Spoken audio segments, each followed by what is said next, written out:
Fox Sports. We are Fox Sports. We are Kansas City.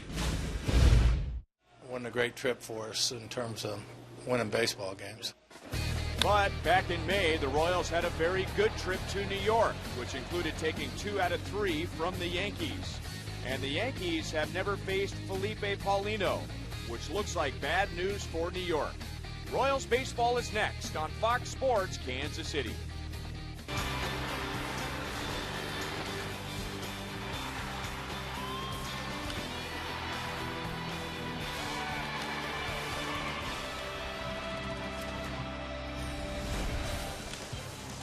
Derek Jeter and the Yankees have already celebrated their captain's 3,000th hit. And now they have their sights set on first place in the American League East as they come to Kauffman Stadium for a 3-game series with the Royals.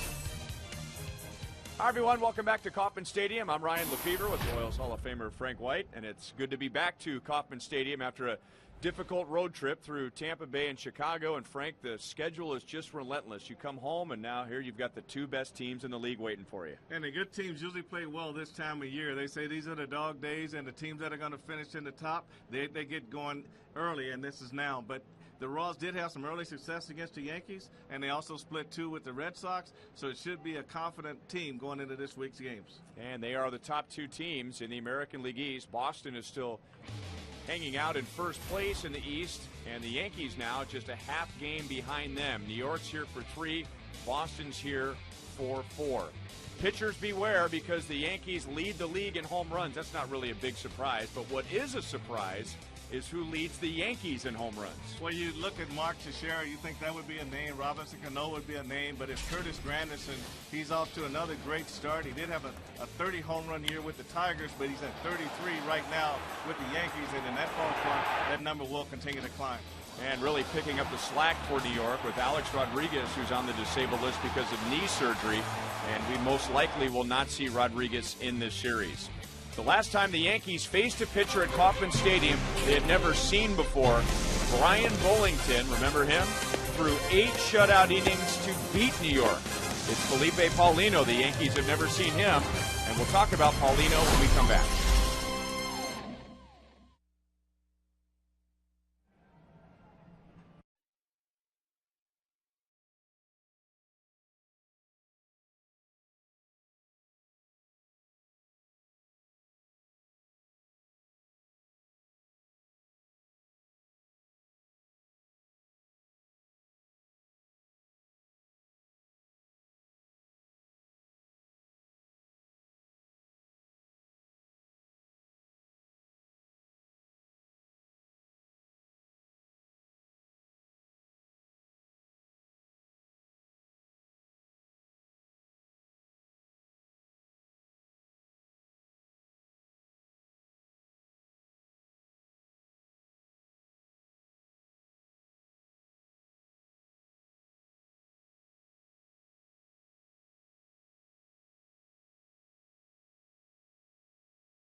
students win.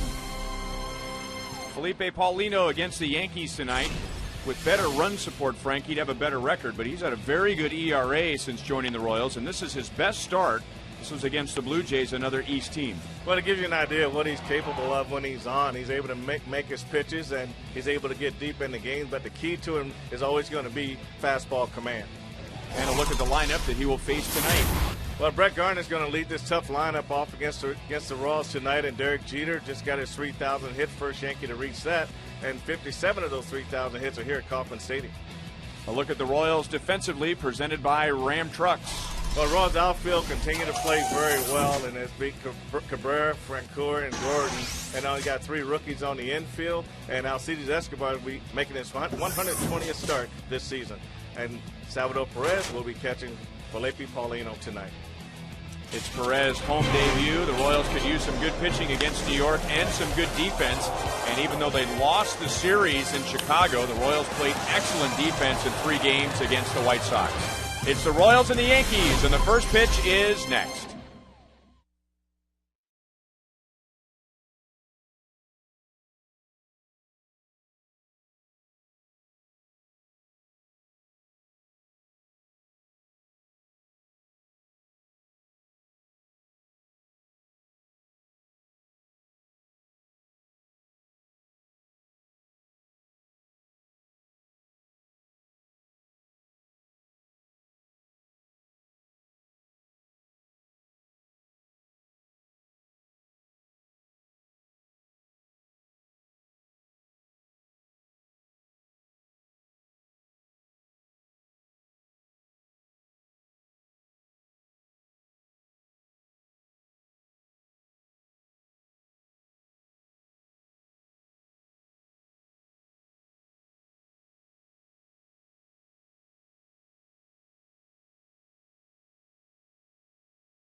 High Definition, brought to you by Time Warner Cable. Get no-fee HD with digital TV from Time Warner Cable. Standing just outside the Royals dugout is Joel Goldberg. Hi, Joel. Hey, Ryan, and down by a beautiful field. When the Royals left here 8 days ago on their last road trip, the field, the turf was actually being pulled up. A couple of days later, 6 o'clock on Tuesday night, up until Wednesday morning at 5:30 a.m., the grounds crew installed new grass here at Kauffman Stadium. It had been trucked in from Colorado, Kentucky bluegrass. First time they've had a new field since the fall of 2008. Got a half an inch of rain today, but absolutely ready to go and looking beautiful. The rest of us, we got those burned out lawns here in this hot Kansas City summer, but here at the K, nothing but a spectacular field. Guys? All right. Thank you, Joel. The Royals are home for 7 on the beautiful new grass. 3 against the Yankees, 4 against the Red Sox, beginning with Felipe Paulino, 1-4 since joining the Royals, but a 3.45 ERA. He'll get Brett Gardner, Derek Jeter, and Curtis Granderson in the first inning. And Granderson takes one on the leg.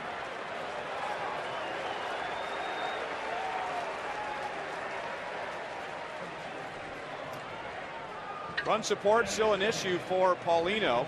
And in his start on Wednesday at Tampa Bay, he only got 3 runs of support, so that's 7 runs of support in his last 5 starts. The Royals could use some innings tonight, and Paulino has gone less than 6 in only 2 of his last 9 starts. So he's been a horse since joining the Royals. And right away dealing with a huge distraction over at first base. And Brett Gardner, who has 36 stolen bases. And Derek Jeter, the newest member of the 3,000 hit club, at the plate. And he bunts. Paulino, a very good fielder. No trouble getting Jeter as Gardner moves up to second base.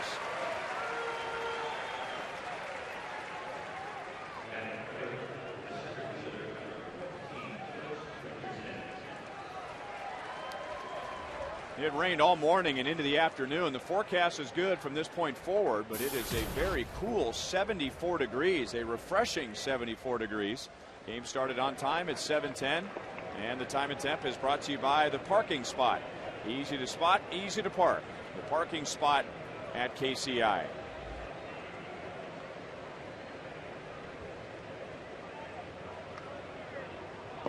Last time the Royals were at Kauffman Stadium, the game time temperature was 92. You know, it was interesting to see Derek Jeter bunt right there. Now, a lot of teams have been trying to bunt on Moustakas at third base, but he's got the ability to hit the ball the other way. So, really surprised to see a bunt for a base hit in that situation. 2 balls and no strikes to Curtis Granderson. Man, what a year. 275. 33 home runs, second in the American League, and he leads the league with 94 RBIs.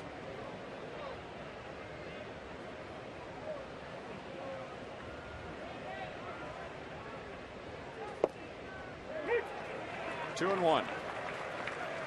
The Yankees already had Brett Gardner and Derek Jeter, so they were able to do what the Tigers wanted to do many times, and that is bat Curtis Granderson in the middle of the order.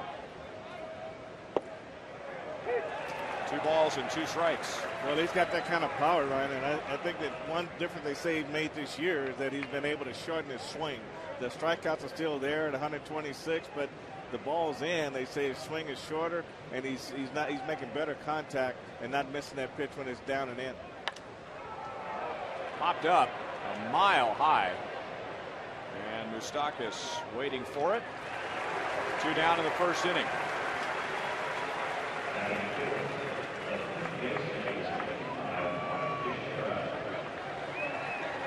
So Paulino goes from a hitter with 33 home runs, 94 RBIs, to a hitter with 32 home runs and 87 RBIs, Mark Teixeira. Well, this Yankee lineup doesn't get easy. It gets harder as it goes.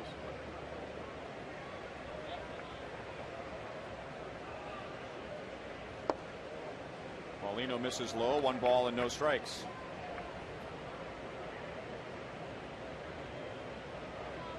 Royals expect Teixeira to pull the ball, so the left side is wide open, and Alcides Escobar directly behind the bag at second base.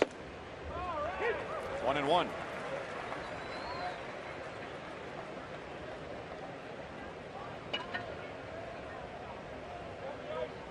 Teixeira was quiet at the plate when the Royals were in New York. He had only 3 hits in the 3-game series, and they were all singles. As a Yankee, he's been a slow starter and a fast finisher. 1 ball, 2 strikes. We're only hitting 248 average-wise, but he's definitely made it pay on the production side. He's been able to drive in some big runs and get big hits, which he usually always does. But he's just been a solid player in the middle of that order.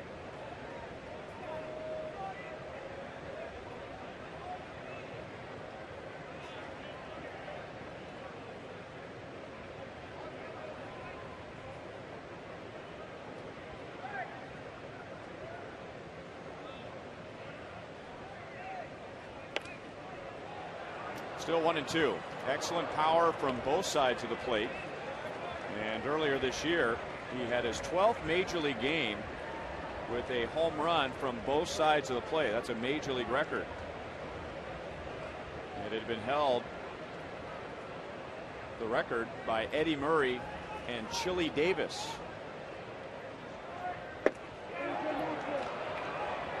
No swing. Appeal down to Doug Eddings, the third base umpire. 2 balls, 2 strikes.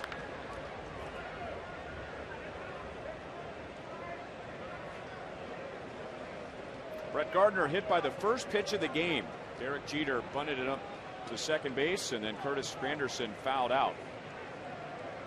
Paulino to Teixeira, blocked by Perez. Gardner holds 3-2.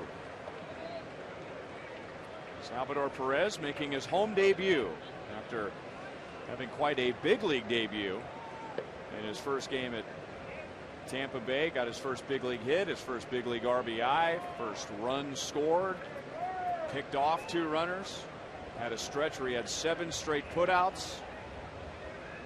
That's a week's worth of work. What a start. Still 3-2. You know, I talked to him before the game. I was kind of curious about a pitch in Tampa that really went over his glove. He just got no glove on it and hit Bill Miller, the umpire, right in the chest. And I said, what happened on that one? He said, well, I was supposed to get a slider, and he threw a fastball. And I said, well, how did the umpire take it? He said, he wasn't very happy. He said, I was going to go out there to the mound and give him a little time. He said, stay back here. Hard slider. Just missed inside, according to Dana DeMuth. So Teixeira comes back from 1-2. 2 runners for the Yankees, thanks to a hit, batter, and a walk. And it doesn't get any easier with Robinson Cano, who is hitting over 300 with 20 home runs, and he has 81 RBIs. The Yankees have 3 of the top 5 RBI hitters in their lineup tonight. That's in the American League rankings. Well, the one thing the Yankees going to do to Felipe Paulino is going to try to make it throw strikes. And they take a lot of pitches, and you know they're real deliberate at the plate and don't chase a lot of bad pitches, so the pitch count can go up. So get back to what I say, more actual strikes. Paulino gets out of it as he retires Cano. The Yankees strand 2 in the first inning.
It's A.J. Burnett.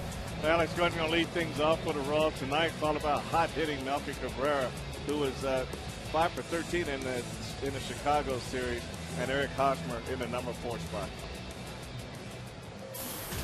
25th start for A.J. Burnett with a record below 500, 8-9, 4.60 ERA. Home runs have been a troublesome number for him. He has 22 home runs allowed, and he has not won in a while. 0-3 in his last 7 starts with a high ERA. Go back to June 29th against Milwaukee. And for whatever reason, now in his 3rd year with the Yankees, A.J. Burnett has never won in the month of August as a Yankee. 0-8.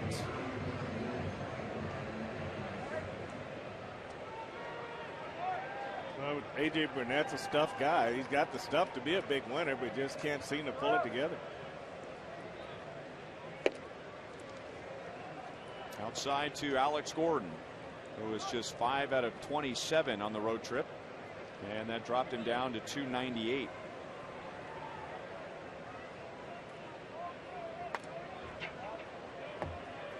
One ball, one strike.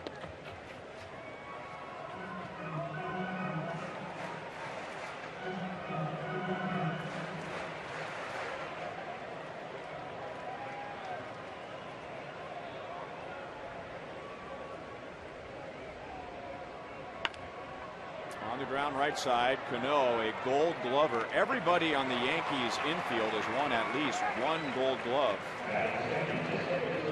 And we'll take a look at that Yankees defense presented by Ram Trucks. Well, a very good outfield the Yankees are presenting to the Royals tonight. They got, look at that, 6 assists for each one of those outfielders. And like you said, Ryan, a Gold Glove infield, including Russell Martin behind the plate, who is catching A.J. Burnett tonight. Derek Jeter has 4 Gold Gloves. That's a rarity. I think the last infield that I can remember had 4 Gold Glovers were the Orioles back in the early 70s. Melky Cabrera, deep center field. Didn't do it this time, but in his first game against the Yankees in New York, he homered to center field and jumps all over an A.J. Burnett pitch, but not quite here at Kauffman Stadium as Granderson runs it down. 2 away. Well, he's been very aggressive, and he's been getting his fastball and not missing right here. He got through this ball really well. He got out there, but started trailing the left center field a little bit and didn't stay on that straight line, and Granderson was able to run it down. Melky had 2 home runs, a double, 4 runs scored, and 3 RBIs in that series in New York. Billy Butler, just like Alex Gordon, 5 out of 27 on the trip. He did drive in 4 runs in the Chicago series. Billy batting at .284.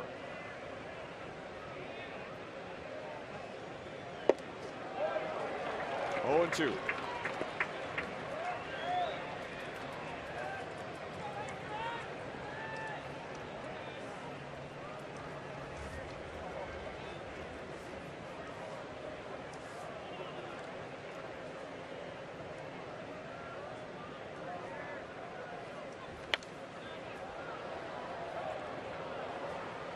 A couple of years ago in Burnett's first year with the Yankees, and of course there's always the big question that hangs over a player's head: can he handle the pressure of New York? And Burnett went 13-9. The Yankees won the World Series in '09, but 10-15 last year, and the first Yankees pitcher in 18 years to lose 15 games. And now this year 8-9, and we mentioned he hasn't won since the end of June, so about a month and a half. And recently, Yankees general manager Brian Cashman had to come out and publicly support right-hander A.J. Burnett.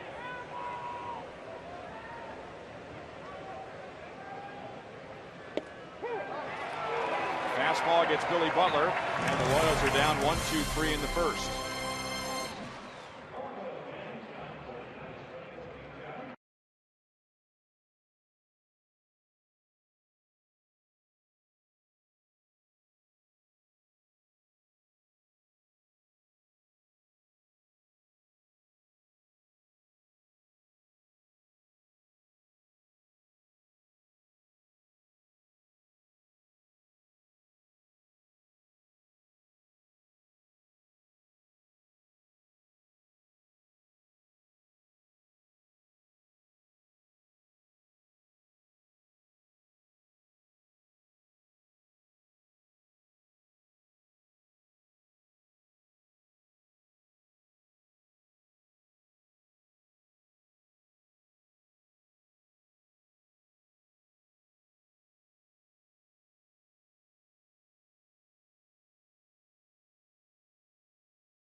Broadband Network. By Panera Bread Catering. Order online at PaneraKansas.com. And by Chevy. See your Kansas City area Chevy dealers.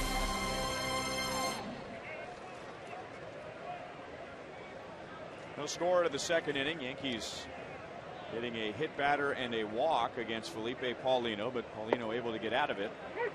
Strike one to Nick Swisher. Swisher and Eric Chavez and Jorge Posada. Good curveball, and it's 0-2.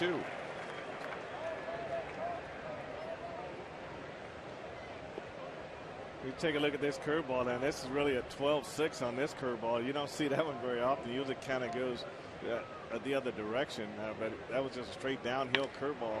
And then he left a fastball out over the plate and a line drive to Melky Cabrera. And Swisher hit a knuckleball. That wasn't the pitch from Paulino, but that was the action after contact. That ball was headed for right center field, and then it took a left turn. Paulino started, Swisher got this nice curveball in, and there's a fastball that stayed up out over the plate, and Swisher got through it. Cabrera made the right move. He made right move where the line drive should have been, but you can see the ball go back to his right once he gets out there.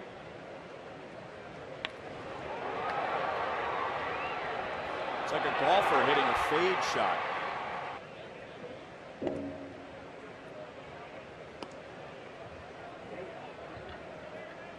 You see Melky do the knuckleball sign that it knuckled on it. And what that means is no spin, no top spin, no overspin or backspin. That's one of those high fastballs that you hit flat. You know, you don't get under and over, just hit it just square, and it goes out there and makes that move on it. Most left-handers, the ball tends to want to go that way anyway, but that one took a serious dive down on Cabrera. And here's Eric Chavez. Yes, that Eric Chavez, the former A's star third baseman who has been trying to come back from shoulder and back problems for years. And even this year, he had to go on the disabled list with a broken foot. 7 times on the disabled list in his career. And he's certainly one of those guys, Frank, that you wonder. I mean, he had a good career and has had a good career as it is, but what would have been if he was able to stay healthy? Well, that back, you know, that back really hurt him a lot. And anytime you have back issues and try to hit, it's pretty tough. And he's battled and battled, and he seemed to have found a home here with the Yankees right now. Paulino picks up his first strikeout. One away in the second inning.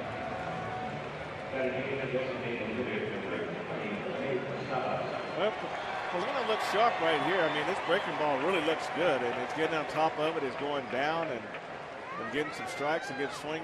And Chavez swung over the top of that one, but just getting that fastball down in the zone to go with it.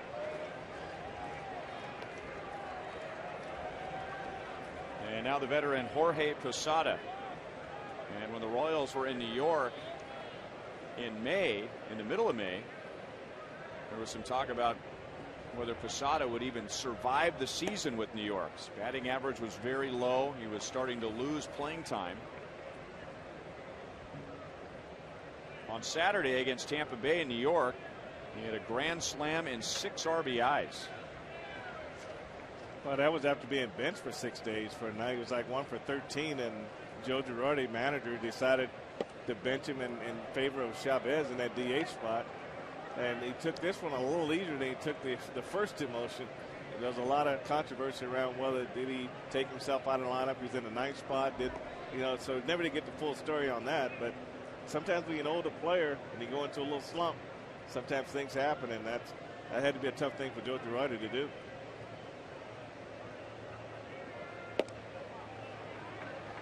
Three balls and no strikes. Well, you think it'd be even equally as tough if you are Jorge Posada and you say, okay, they benched me. Okay, I'm gonna try to stay ready. I go in, I get 6 RBI. Now I'm the man again. So you go into another little tail blow up. You're back on the bench again. That could be a serious mind game the rest of the season. Batting at .237, and Paulino lets him get away with a 4-pitch walk. 2 on with one out. Tonight is a carsoup.com email the booth night. Go to carsoup.com/Royals. Once you're there, CarSoup will ask for your zip code. Fill that in. You'll be sent to a different page where you can submit your question.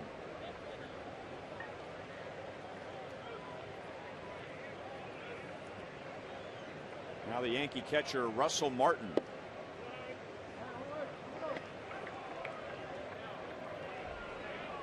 By the way, Joel Goldberg will be joining us in the top of the 6th inning with some of your carsoup.com questions. So 4 base runners for the Yankees in the first 2 innings and only 1 hit.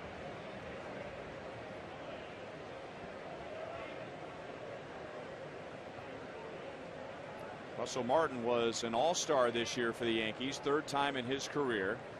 At the moment, he is hitting .226. Fooled badly by a hard slider, 1-1.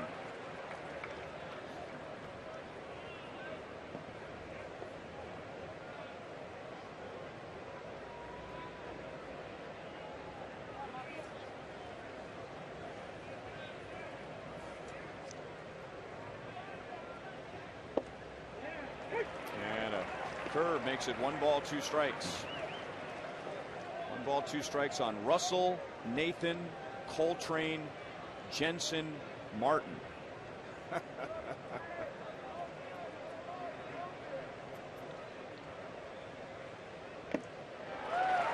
Second strikeout for Paulino.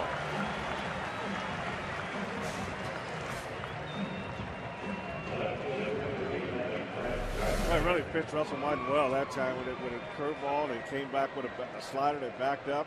And then he comes right back with a fastball up in his zone right by him.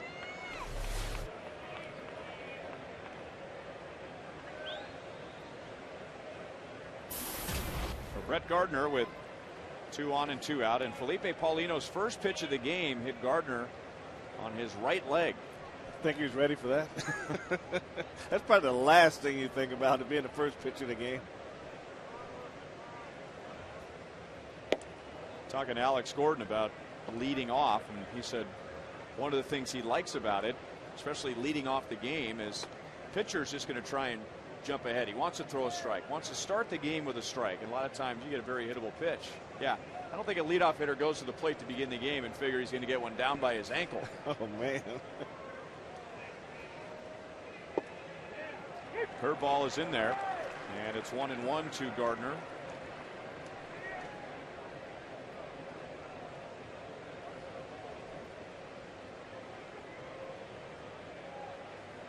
Gardner was 5 out of 10 against the Royals in the 3-game series in New York in May.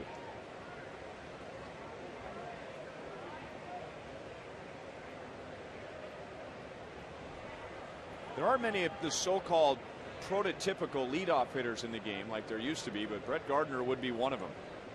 Good eye, good on base percentage, excellent speed, 47 stolen bases last year. He has 36 this year, which is 2nd in the American League. Very good defensive left fielder. 1 ball 2 strikes.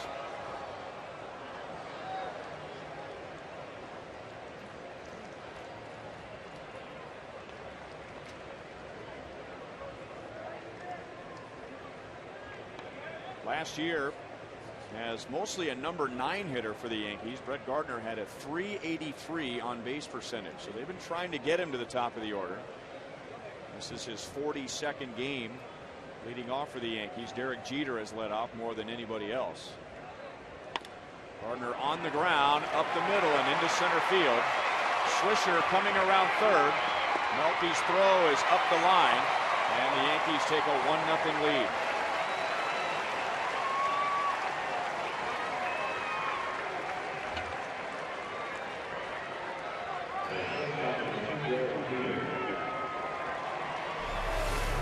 Well, this inning started with a little bit of luck from Mother Nature, or just the way the ball spins. And you can see the way this ball, Cabrera broke the right way. The ball took a nice little left-right turn on him, and that's how this inning all started. And here's Brett Gardner picking on a breaking ball back through the middle. Then Cabrera comes up and makes a nice throw home.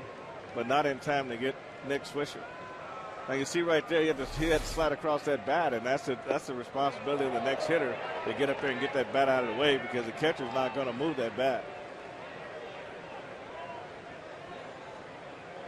Gardner 6 out of 11 against the Royals this year. 2 on for Derek Jeter, who tried to bunt his way on in the first inning, but bunted it too close to the mound, and Paulino threw him out.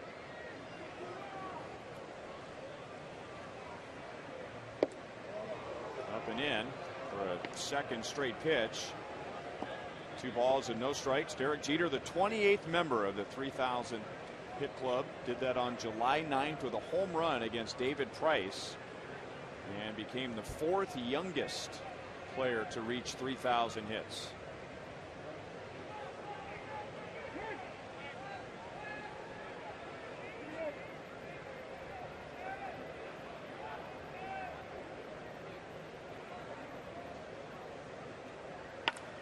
And there's a line drive past Escobar.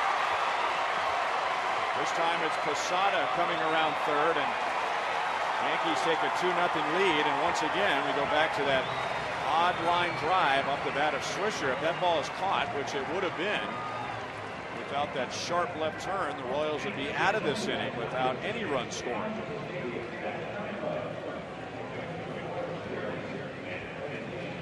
I think one thing you look at is the fact that the pitchers were up, and that was a cutter that stayed up out over the plate and was hit back through the middle by Jeter, and Gardner got a breaking ball that was up and hit it back through the middle for a base hit too. And you always got to look at that dreaded walk. The walks always come back to haunt you. And he's still talking about it. Well, he's probably thinking the same way we are. If the ball doesn't do that, then they're out of the inning. And now Paulino is getting into the meat of the Yankees order, and Curtis Granderson, who fouled out to third in the first inning. Fastball over the inside for strike 1. 33 home runs for Granderson, and 5 in his last 5 games.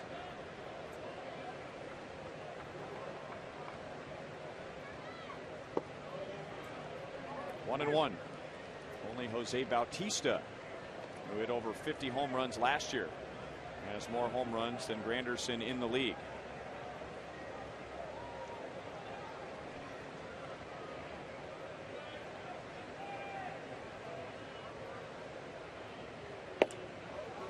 Granderson's career season actually began in earnest here in Kansas City a year ago. He made an adjustment in the Yankees-Royals series in the middle of August last season. He finished strong last year, and that carried over into this season. 2-2.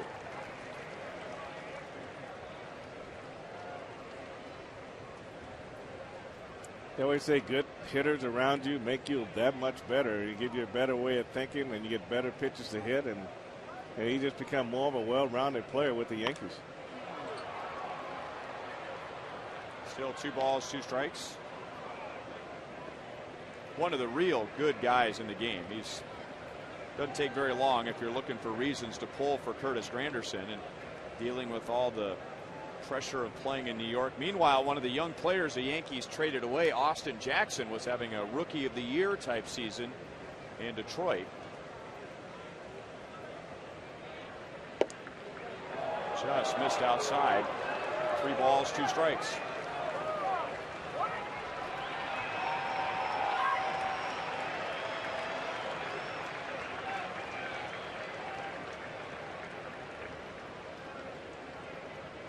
For a little guy, as soon as he realizes he's got a big league ball in his hand, I think he's going to be just fine.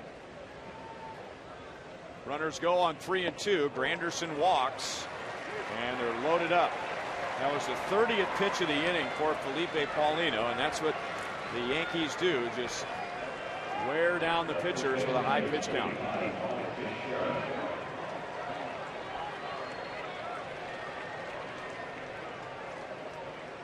I think a lot of that comes from the fact that the Yankees don't have an easy out in the lineup. There's nobody you can pitch around to get to the next guy. You got to make quality pitches to all 9 guys in the lineup. And I think that's where the pressure on a pitcher comes in.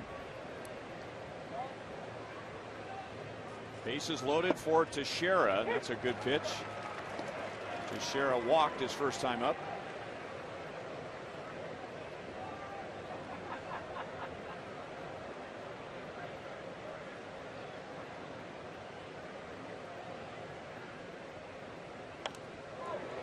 Hit the wire on the screen and ricochets back into the seats.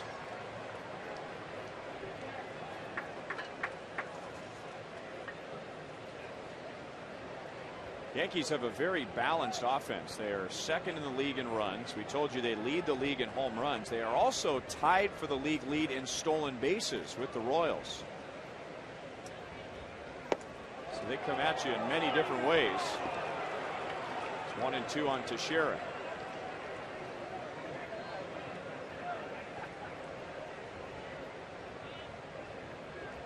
Joe Girardi winning the World Series with the Yankees 2 years ago. The Yankees' 27th world title.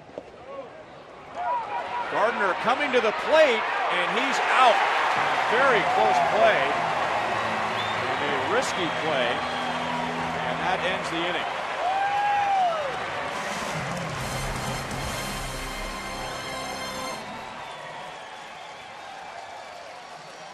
Wow, with Teixeira up there. I'll tell you what, he can.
The Royals come up in the bottom of the second inning, and we'll look at our Sprint You Call It question for tonight. Which rookie will have the best night?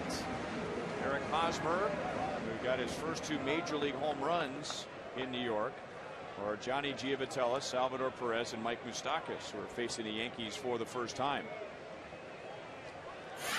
Hosmer's first major league home run came against A.J. Burnett. Text 432-432, enter keyword Royals, followed by a space, A, B, C, or D. Don't forget to pay attention to your bounce back text message with instructions on how you can register to win a suite for a game here at Kauffman Stadium for you and 11 guests. We just have to just listen to this home run here to Eric Hosmer hit in Yankee Stadium.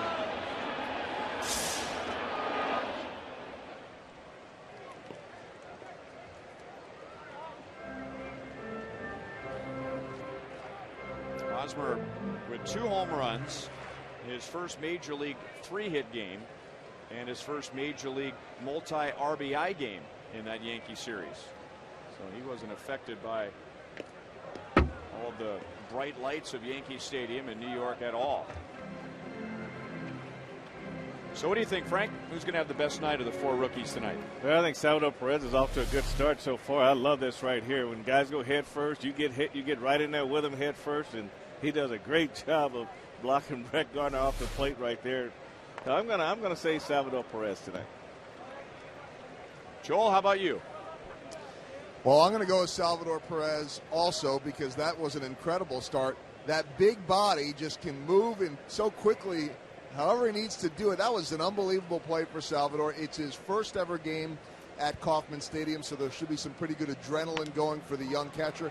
I'd like to go with Haas because the Yankees' success that he had, but he's actually been struggling a bit lately and needs to pull out of that funk that he has been in. I'll go with big Salvador Perez. All right.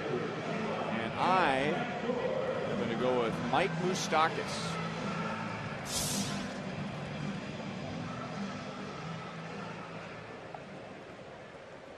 That's so it? There you have it. Good. I like the reasoning. Yep. You like that argument, Joel? Was that convincing? It was the best one. Everybody vote for Moose because Ryan has it all laid out there. I tried to be convincing with the way that I said it. You were. Maybe it's the new haircut. That's what you like. That's what I'm talking about. 0-1 to Jeff Francoeur. That's his first ever base hit against A.J. Burnett in 10 at-bats. The Royals have their first runner against A.J. Burnett, a one-out single in the second inning.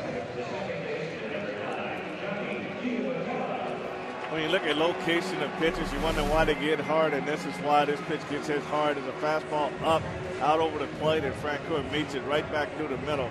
Good swing at a poor location by A.J. Burnett.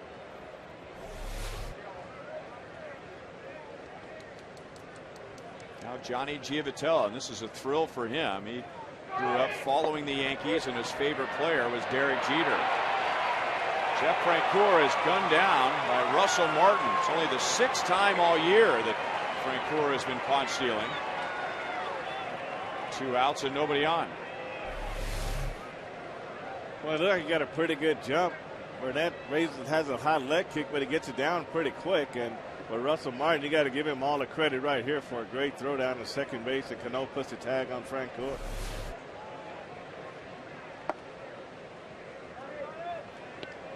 One ball, one strike. Second time the Royals have faced A.J. Burnett. Back on May the 11th, he gave up Eric Hosmer's home run, and that's it. 1 hit in 7 innings. He did walk 5. Burnett in his career against the Royals is 3-3, but a 2.52 ERA. So if you want to talk about the struggles of A.J. Burnett, the Royals don't want to hear it. They don't want to hear it, and the league average against him is only 243. So he's not giving up a lot. It usually just boils down to maybe a walk or a bad pitch at the wrong time. Chavez charging in, and the throw is late. Giavotella has an infield single.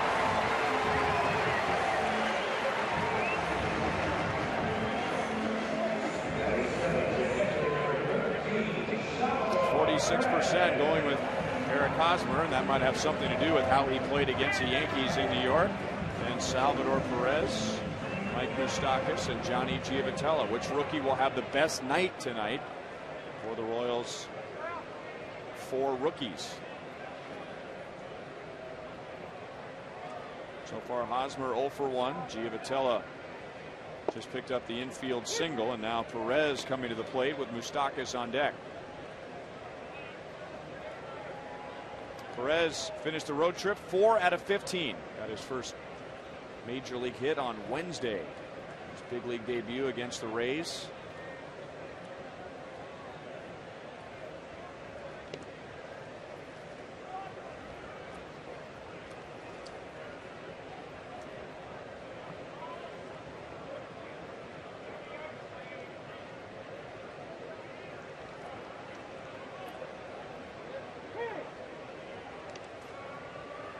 Time had been called before Burnett threw over to first base. Giavotella 4 out of 4 in stolen base attempts, and the Royals just finished a series in Chicago where they went 8 for 8 in stolen base attempts.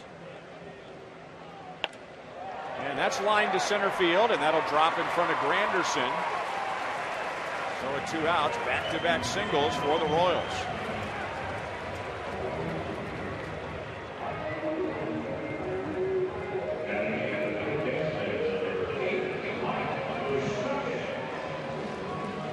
And for a big guy, Salvador Perez has a nice short swing, flat bat.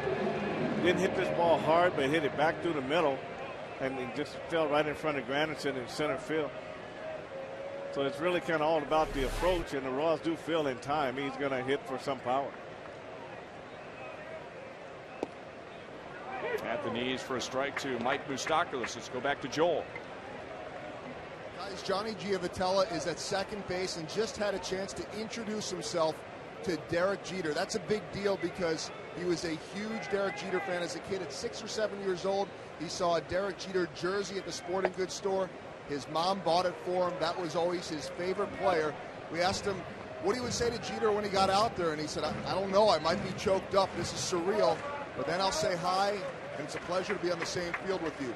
I asked Jeter how many times he's heard that from kids. He said a few. I said more than a few, right? And he said, yeah, but it's better than them growing up hating you. Guys? I hope Johnny's experience was a lot different than mine when I met my idol, Frank Robinson. The way I met Frank was being at a shortstop and getting taken out on a double play. And still just out there being Google-eyed, and he said, oh, man, you better get your head together. You want to stay in this game. But you flipped on your head, that'll wake you up pretty quick.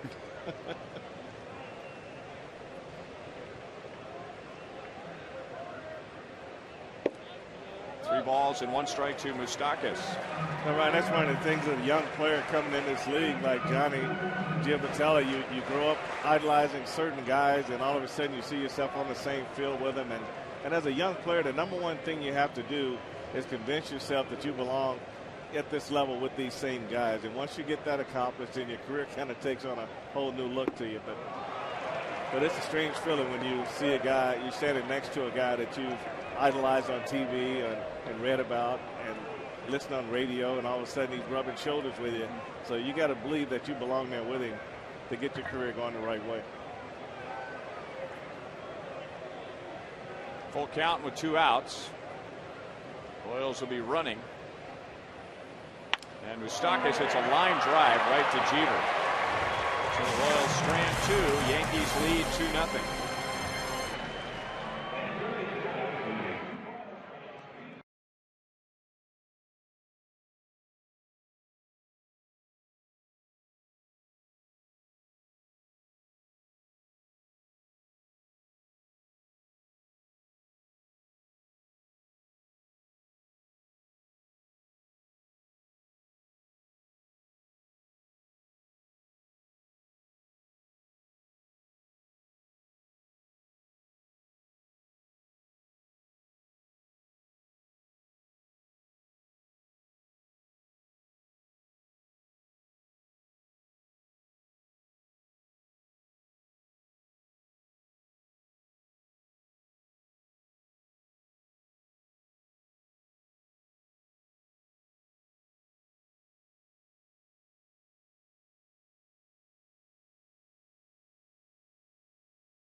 Learn more, visit kia.com. Just outside the Royals Hall of Fame, beyond the left field bullpen. Turned out to be a very pleasant evening after rain, and more rain this morning and into the early afternoon. Mark Teixeira almost hit it through Eric Hosmer. 1 pitch, 1 out for Paulino in the 3rd inning. Well, if you don't get a ball hit at you that hard, you want to be standing stationary when it happens. You don't want to be going left and right. Slugger's Blue Crew package is now half price. For just $10, your package includes a powder blue batting practice jersey, a Royals cap, 2 Royals game ticket vouchers, and much more. Presented by U.S. Toy. Visit Royals.com/Blue Crew to order your child's Blue Crew package today.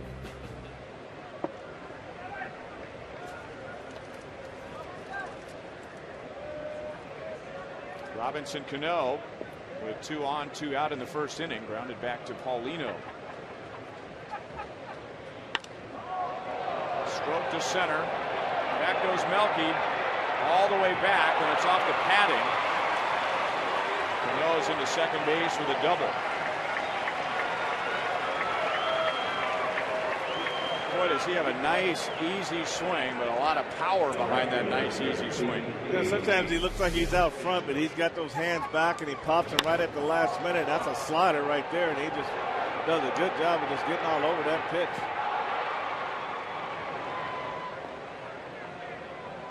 See, Cabrera gets real close to the wall there. Just that ball, he hit that ball that hard, he was able to get it over his head.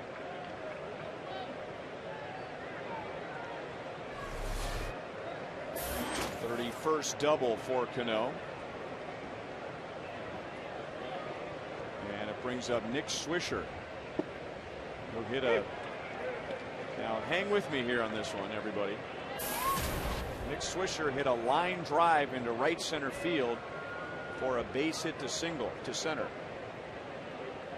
A line drive into right center field for a base hit to center field.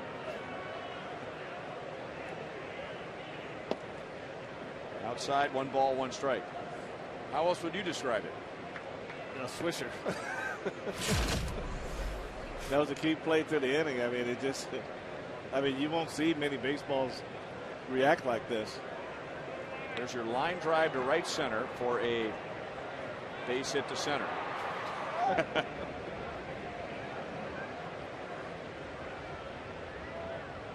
And then Brett Gardner got him in with a single.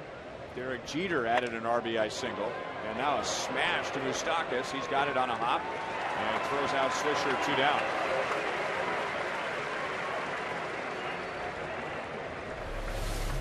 And with that play, Mike Moustakas clearly has had the best game tonight of all the Royals rookies. Very good play to his left. I mean, that's not an easy play with a left-hander hitting the ball slicing back to you like that on 1 hop. Moose has not let his offense affect his defense. But I'm still think we're ahead of you.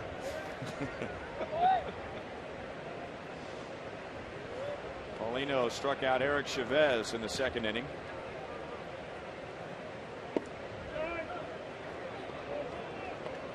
Royals obviously won't miss Alex Rodriguez, as he is still on the disabled list, having surgery on his knee and in the middle of a minor league rehab assignment.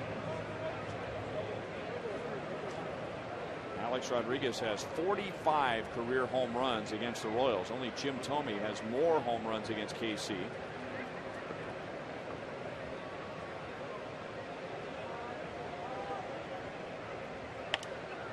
Fouled away by Chavez. 1 ball, 1 strike.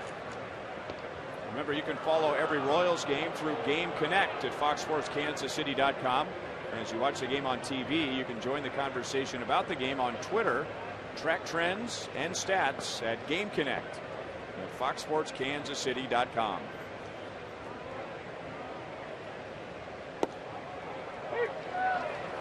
One and two.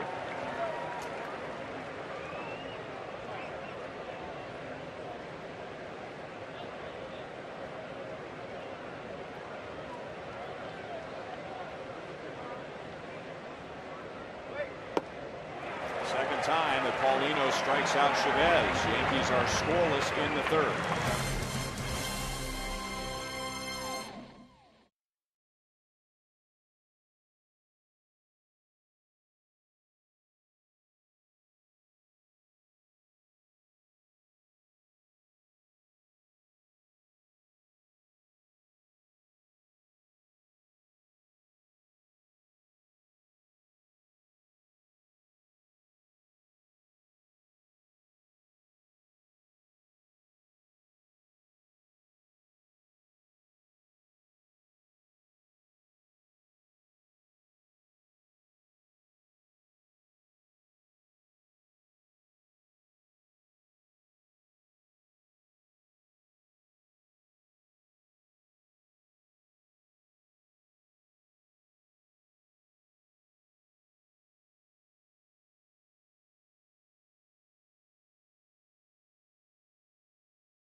Legacy seat tonight. This is Bob Serve from Lincoln, Nebraska.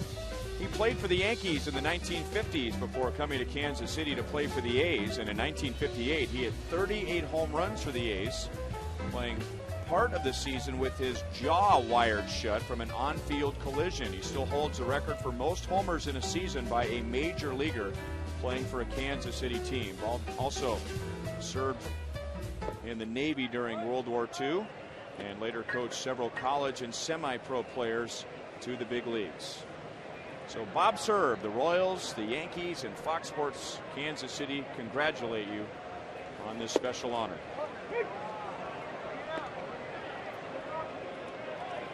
One and one to Alcides Escobar. He hit .320 on the road trip with 3 stolen bases, getting his average up above 250, 251 to be exact. Tried to bunt with Chavez deep at third, 1 and 2.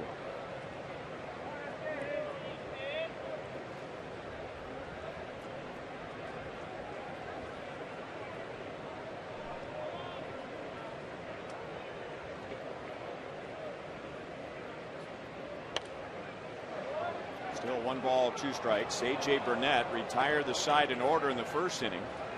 And then with 1 out, Jeff Francoeur singled, and then he was caught stealing, which ended up being a big play because Johnny Giavotella and Salvador Perez followed with singles. So 3 singles in the inning for the Royals, but no runs, as Burnett got Mike Moustakas to line out to end the inning. Swisher makes the play in right. 1 away in the Royals half of the third.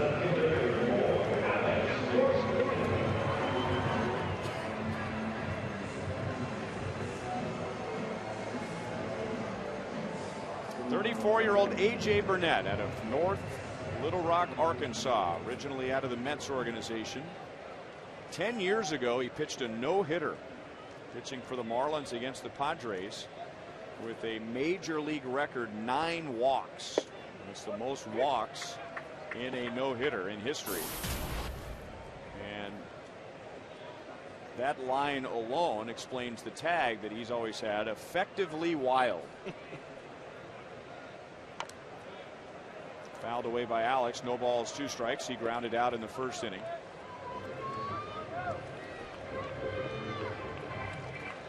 Burnett has had his share of time on the disabled list in his career 10 times, including having Tommy John surgery in 2003.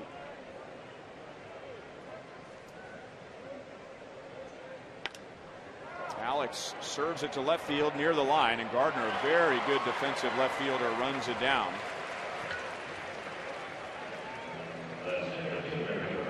Two away in the third with Melky Cabrera coming to the plate. And we'll look at our league leaders, brought to you by your Kansas City area Toyota dealers. Most improved batting averages this year compared to last year, and only Johnny Peralta's batting average has improved more than Melky Cabrera in the American League.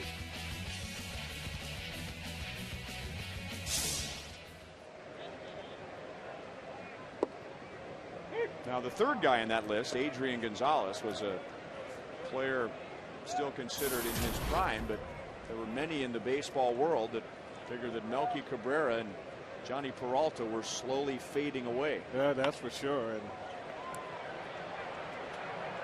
when you watch what Melky's been able to do, and you know, we go back to the game where he twisted his ankle there at first, trying to get back into first base, and he eventually just played himself out of the lineup, but then got back in the lineup. And I think the reason he continued to try to play because he was swinging good and didn't want to be out of the lineup, and he's been able to play through it.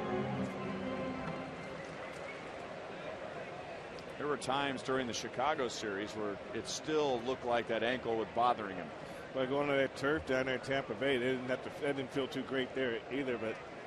But when a guy's swinging the bat, he doesn't want to be out of the lineup, and just being able to DH yesterday really helped him a lot.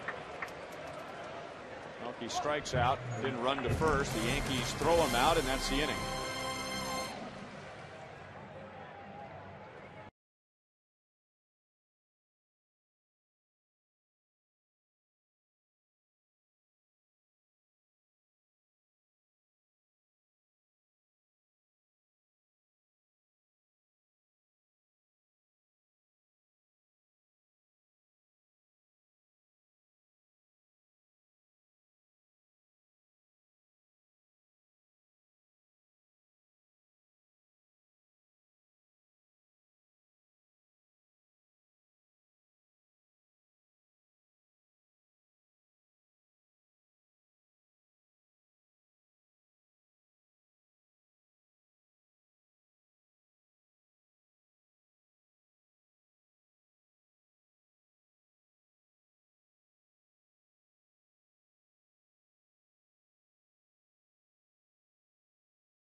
The wideband internet pitch speeds brought to you by Time Warner Cable, up to 50 megabits per second of pure online power, and good power tonight. Burnett at 95, Paulino at 98. Yankees in the 4th inning have Jorge Posada, Russell Martin, and Brett Gardner. AJ Burnett, with an interesting hairdo, has 3 scoreless innings, no walks and 2 strikeouts.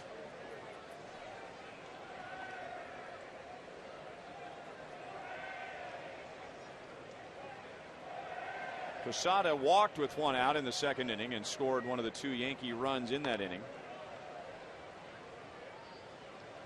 Inning began with that crazy looking line drive off the bat of Nick Swisher, which changed directions on Melky Cabrera and fell for a hit. With 1 out, Posada reached, and then Gardner and Jeter driving in the runs. Posada strikes out. Paulino has 4.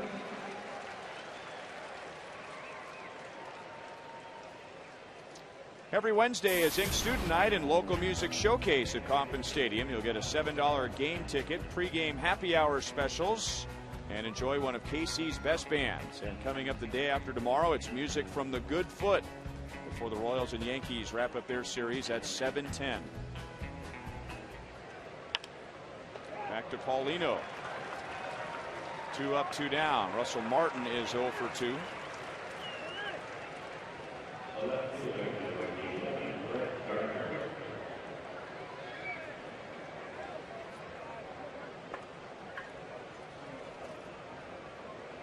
And that gets us to Brett Gardner, who was hit by Paulino in the 1st inning with the game's first pitch. And then Gardner hit Paulino with an RBI single into center field in the 2nd. Gardner then later in the inning, he was at 3rd base. The Yankees had the bases loaded for Mark Teixeira, and a ball that got away from Salvador Perez. He tried to score from 3rd and was out, and that left Teixeira at home plate. 0-1. Well, look at this ball. He's got away from Perez just a little bit. He dives right back in there. And, you know, when you got a guy like Mark Teixeira at the plate, you got to make sure you can get there. Perez does a good job of blocking Gardner off the plate.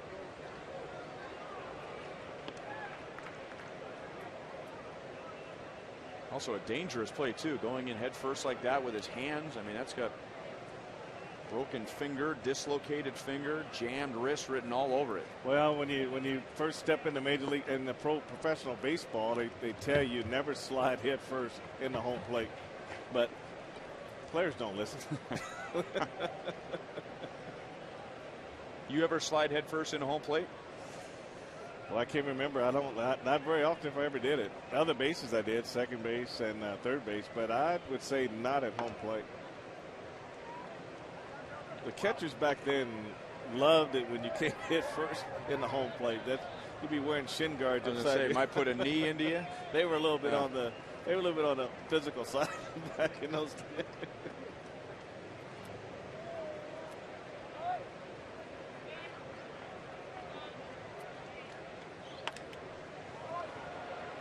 Routine to left field.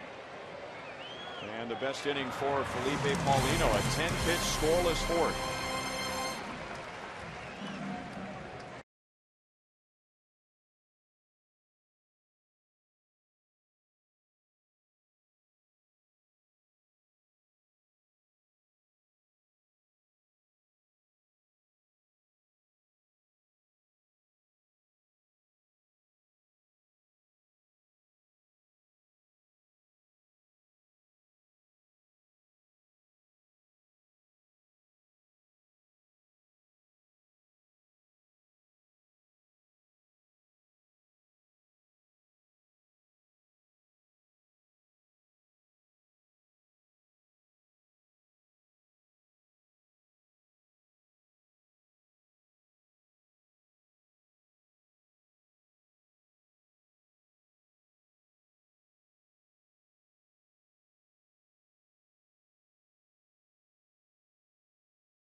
The new Ford F-150 you're looking for at thoroughbredford.com.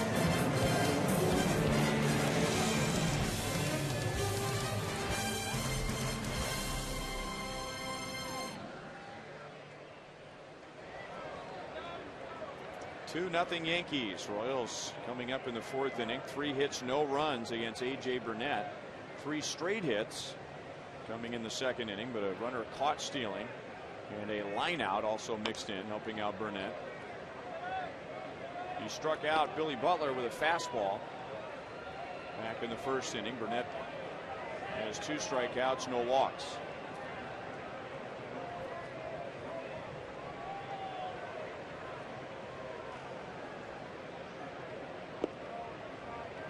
One and one.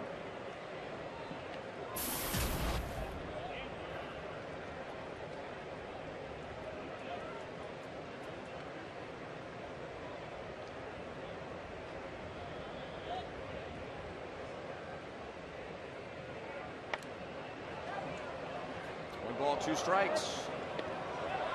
Ball going in and out of the Yankees radio booth.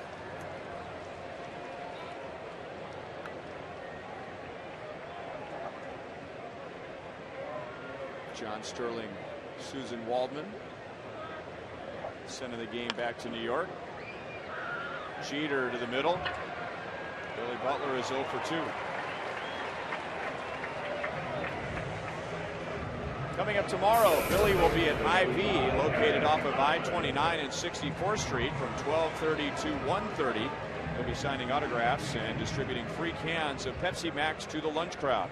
Pepsi Max and Hy-Vee, proud partners of the Royals and Fox Sports Kansas City.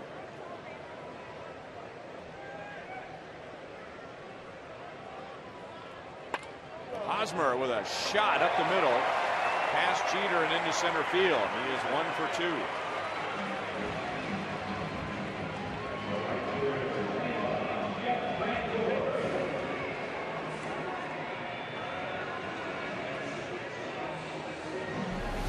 Jeter's playing toward the middle, and Eric Hosmer takes his fastball right back through the middle, and he had to get a lot of bat on it to get it back past the diving Jeter, but really stayed back, got through it, and drove it back through the middle. Kind of bumps him up there a little bit, you know, on that rookie night. Base hit, line drive, caught. It's not over yet, Frank. Well, he's not my guy tonight, so. Oh, okay.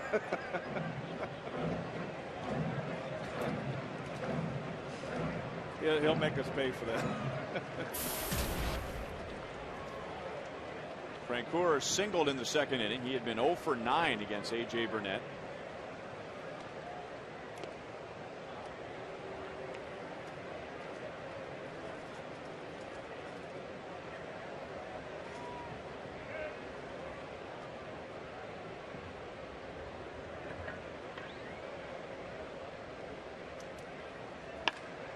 And up the middle again into center field. 2 on, 1 out. Jeff Francoeur is 2 for 2. I just take a look at this swing here. It's a 2-seamer down and in, and he did a good job just not over swinging and hit this ball right back through the middle. The head went down. I said, see the ball hit the bat, and that's what he tried to do right there. Hit the ball back to the middle, stayed over the pitch.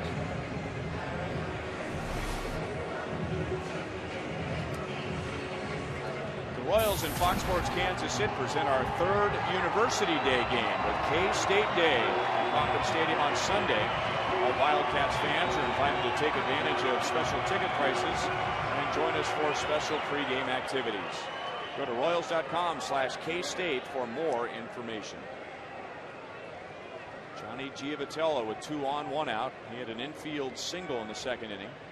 A little slow roller to the third base side, and Chavez throw to first was late.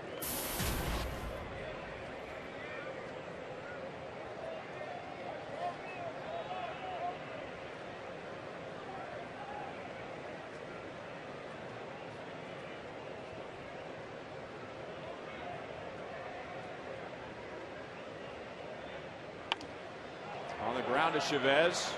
They get the out at second base. Cano to first. Man, what a quick turn. Double play for the Yankees, and that's that for the Royals in the fourth.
A couple of runs early in the game. Oftentimes a team is the victim of a bad hop, but it's not very often the team is the victim of a bad slice. I mean, that's something I haven't seen in a long time. You've seen balls curve when they're high in the air, but on a line drive that turns over like that, that doesn't happen very often. And he's pitched pretty good after that second inning.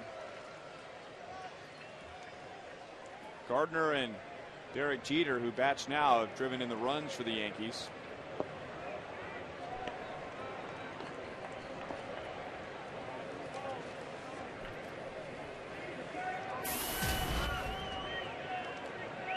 Derek Jeter went 5 for 5 in the game when he picked up his 3,000th hit. 2 balls and no strikes, becoming the second major leaguer in history to hit a home run for his 3,000th hit. His former teammate for a time, Wade Boggs, was the first. Boggs did it with Tampa Bay. 3 balls and no strikes.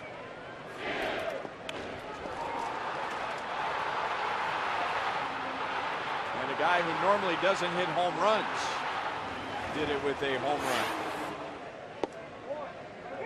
A lot of guys will say, well, where do you want to be on a big hit? They say, I'd rather be on second base in the middle of the field, doffing my cap like George Brett did on 390, which was kind of cool. But a home run, that's even better because you can slow trot it all the way around.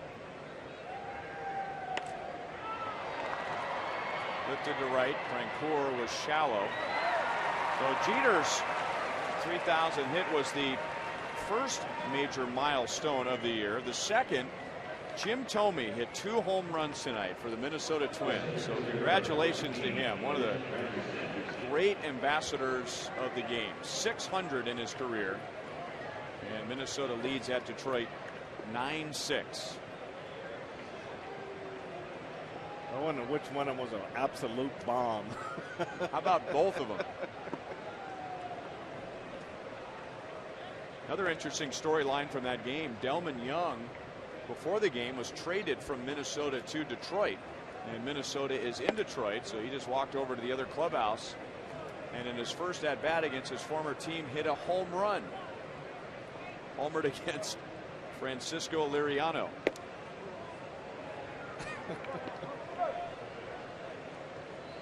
How sweet it is. Man.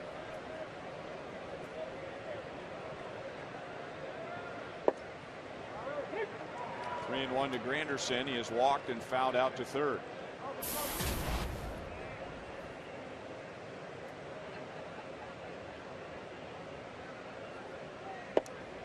Now Granderson walks with 1 out, and Paulino already has 4. One of those walks has turned into a run. Yeah, I've read a couple of stories, and it is interesting, Frank, that the question has come up on several occasions, why isn't anybody making a big deal out of Jim Thome hitting 600 home runs? I mean, when other hitters have come up on milestones, whether it be 500 home runs, 3,000 hits, 600 home runs, the national shows will cut away to that game live, and that's a major milestone, and you hardly ever hear about it. I'm not sure. I mean, I know the name recognition is there, and that's something that baseball itself has to get behind, especially usually when you get within 5, everybody starts tuning in to every at bat and checking you out. And I agree with you. It's been vastly overlooked. Could be also that Thome is no longer an everyday player, so it's kind of hard to project when it's going to happen because you don't know when he's going to play. Well, that's true. That's a good point there. Fouled away by Teixeira off the tarp. But, you know, sometimes you have people track these things, and if you see him in the lineup, then you got to, hey, Tome's playing tonight. You know, they've got TV cameras everywhere.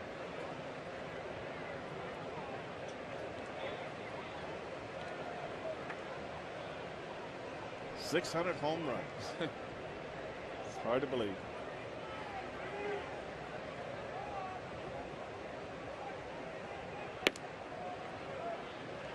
Two and one on Teixeira.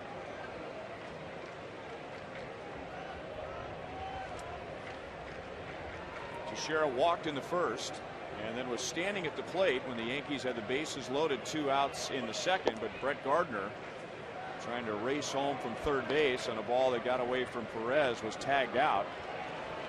So Teixeira was standing at the plate when the inning ended and then led off the third with a line out.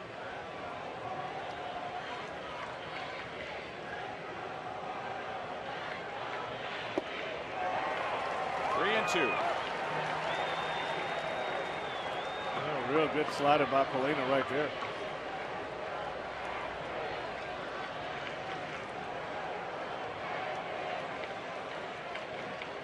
Anderson at first with 22 stolen bases. He is running, and that is ball 4.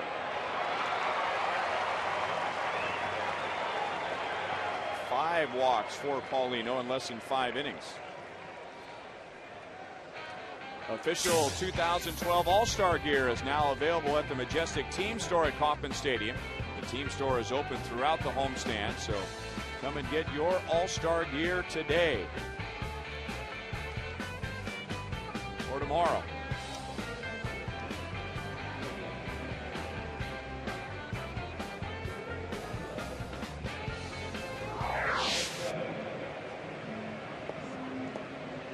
So Granderson at second base, Teixeira at first, and with Granderson second in the league in home runs this year, our question is, who was the last Yankee outfielder to lead the league outright in home runs?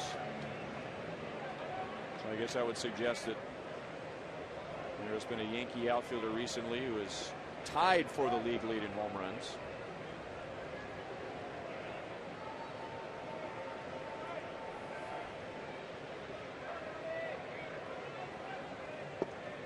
Strike 2, Robinson Cano. He has a double and a ground ball back to the mound. I'm going to go old school. Okay. I'm going to say Roger Maris. That long ago, huh?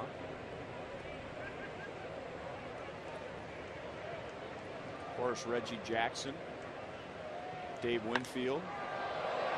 Cano didn't quite get it. Francoeur getting behind the fly ball, and he'll play it to second base. Granderson advances to third.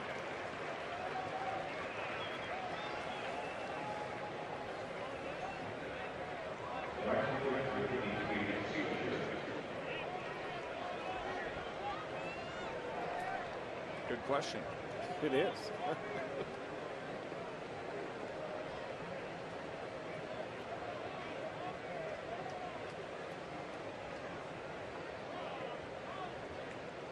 One of them is in the house that we have talked about tonight.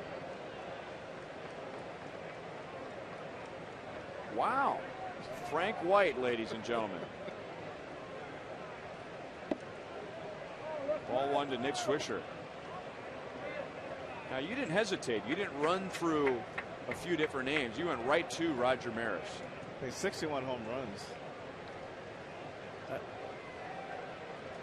That's outright. That was a long time ago, though.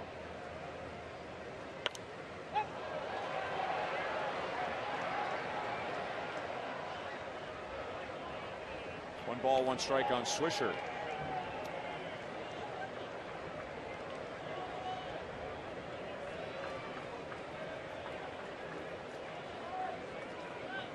Swisher with that single to center field, which began as a line drive into right center. And if that ball is caught, there's really nothing Melky Cabrera could do about it. But if that ball is caught, the Royals eventually get to 3 outs with no runs scoring. Moustakas crossing the line, making a play in foul territory. The Yankees leave 2 on base in the 5th inning. They have stranded 7.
Bottom of the 5th inning, and he has turned in our Chevrolet play of the game. But did a great job blocking the ball in the dirt by Paulino and then hustling back and getting Brett Gardner at the plate.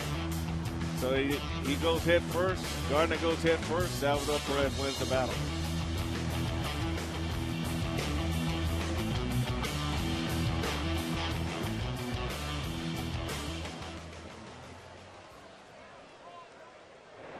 And Perez singled in the 2nd inning.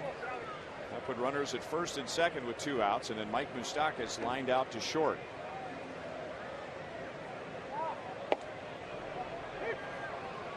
A.J. Burnett with 2 strikeouts in 4 innings. He's allowed 5 hits.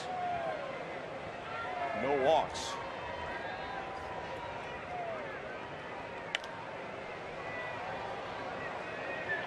Long run for Swisher. Long run out for Cano. He goes across the line and makes the play. Man, he's a good-looking defensive second baseman. We've known that for a long time. Just turned a nifty double play in the 4th, and now a long run here to begin the 5th. This is really just feeling really confident right there. Gold Glove winner, knows he's got the ball measured, and just lets it settle right in the glove.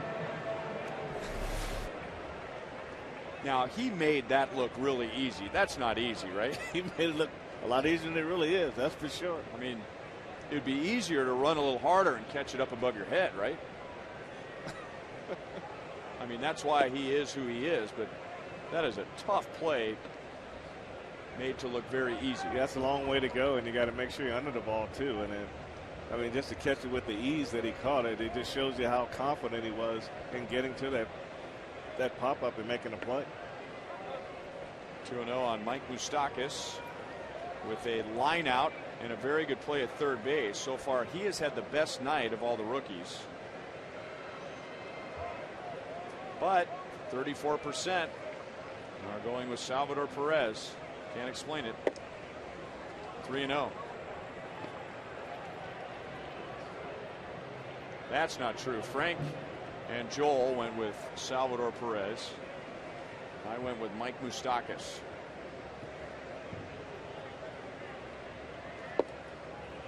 Three and one. And now on this 3-1 pitch, he's going to hit one out of sight. And I hope you're right.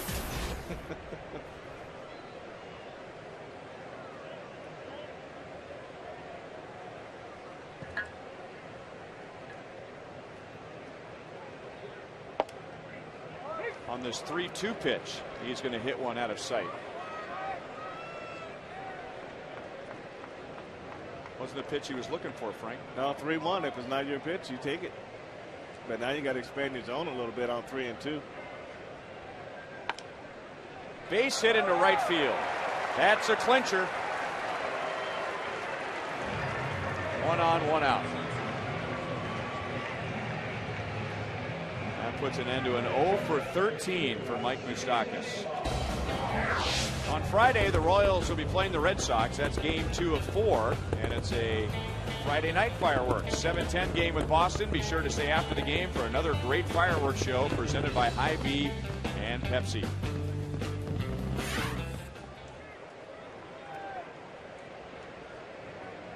One on, 1 out for Alcides Escobar.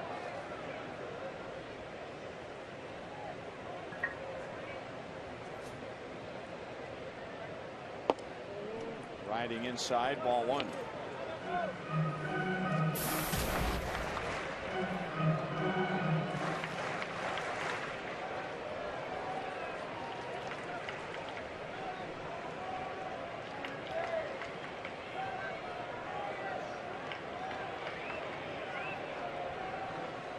Moustakas runs, and there's a ground ball base hit into right.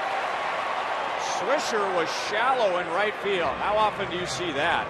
A hit and run, base hit into right field, and the runner doesn't go first to third. Well, yeah, it's very rare that doesn't happen, especially running on the plate. And Moose takes off, he looks in and see the ball's behind him. Alcides does a good job hitting behind him to right field as he should on a hit and run. So we get a better look at it here. And Moose pretty much shut that down on his own.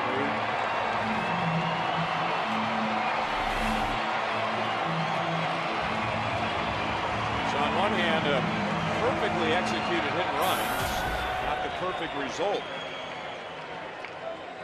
2 on for Alex Gordon. He is grounded out, flied to left on a running play by Brett Gardner to the line.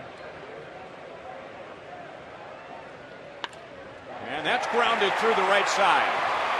Moustakas held at third as Swisher comes up firing and gets it to the plate on the fly. Bases loaded, 1 out.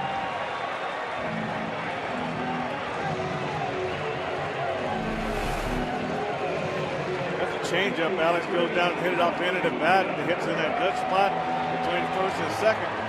But Nick Swisher's done an outstanding job of getting in and getting on these baseballs and holding the runs at 90 feet. See how aggressively he comes in. He's right behind second base right there. That's no way that Moustakas can score on that base hit. So they're loaded up for Melky Cabrera, who is 0 for 2. Off the plate and foul. Melky flied to the warning track in center field in the first, struck out in the third. Royals leader in batting average, tied for the team lead in home runs, and he's the team leader with 70 RBIs. With 1 out, the Royals have 3 consecutive singles. They have out-hit the Yankees 8-4. All 8 of their hits are singles. And he's down, no balls and 2 strikes. He had a very successful homecoming in New York back in May. He was swinging the bat really well right there. Just a home run to center field on his first swing, and then right center field again. Parents and everybody else They were all excited that weekend there.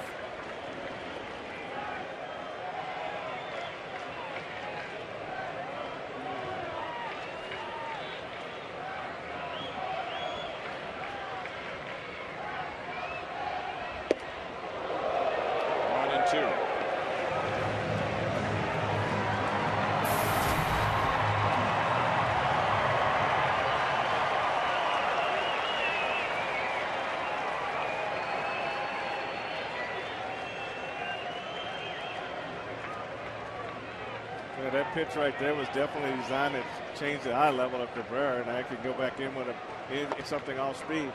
And somehow he was able to make contact with that pitch. I mean, we've seen him hit balls almost on the ground, both him and Jeff Francoeur both.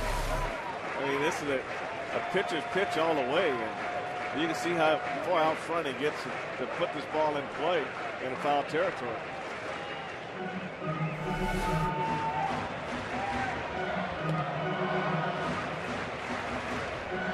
You know, it's a pretty good effort when the catcher was fully prepared to block the ball in the dirt.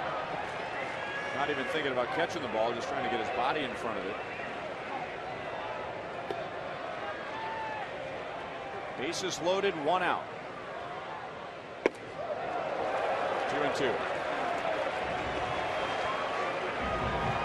This is a pitcher that Melky's had some trouble with over the years. He played with Burnett in 09. And prior to that, saw him quite a bit when Burnett was with the Blue Jays.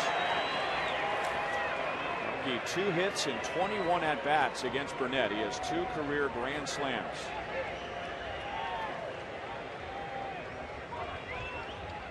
And Burnett almost threw it into Arrowhead Stadium.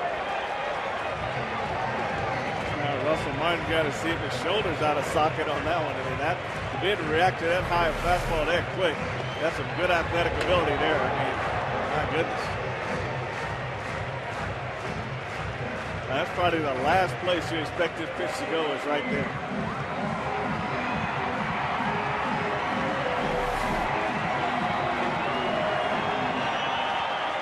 So Melky has come back from 0-2 to make it 3-2.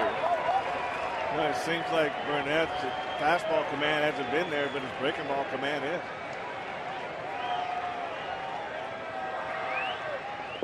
And he lays out the slider and turns it into a walk and an RBI.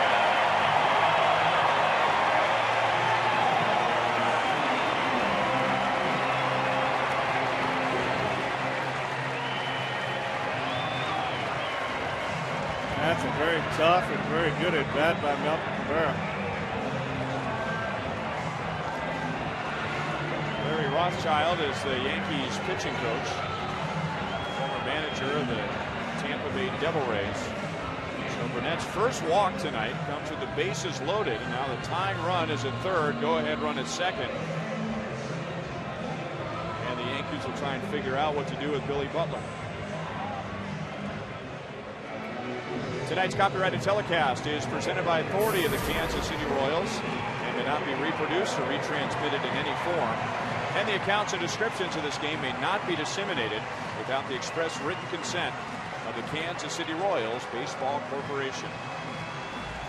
Ryan Lefevre with Frank White, Joel Goldberg, producer Kevin Shank, director Steve Kurtenbach, associate producers Al Broughton, Sam Abramson, and the producer of Royals Live is T.J. McGinnis.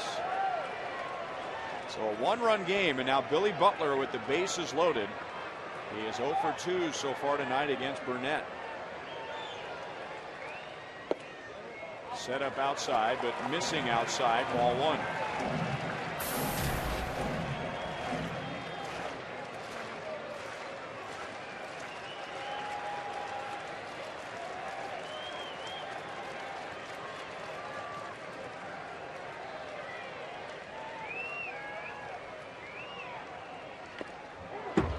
Fouled away, 1 ball, 1 strike. Yankees not wasting any time. They're up in the bullpen with right-hander Corey Wade. The Yankees were rained out at home against Tampa Bay, so their bullpen is fully rested, and Joe Girardi has the luxury of going to his bullpen early tonight if he needs to.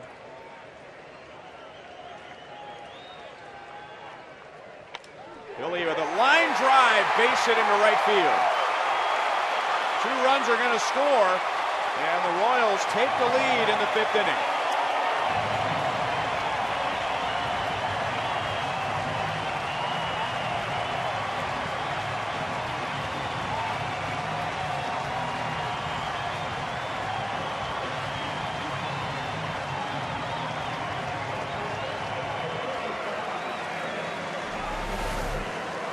That's a good piece of hitting right here. This is a changeup going down, and Billy does a good job of staying right with it and hit it just the way it was pitched out over the plate. Stayed right with it, saw the ball hit the plate. I got to say he saw the ball go off the bat on that swing. Just a line drive right back. Mark Teixeira at first base. They got 2 RBI on this swing. So the Royals in front by 1 with 1st and 3rd one out, and outside to Eric Hosmer. Hosmer grounded out to second base in the 2nd and hit a rocket right past Burnett for a single into center in the 4th.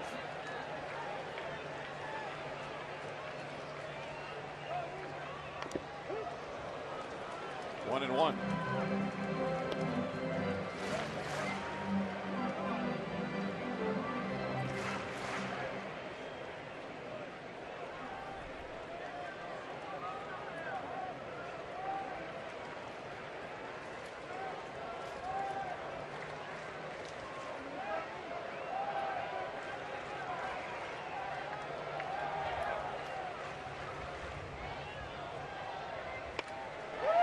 On one hop to Cano.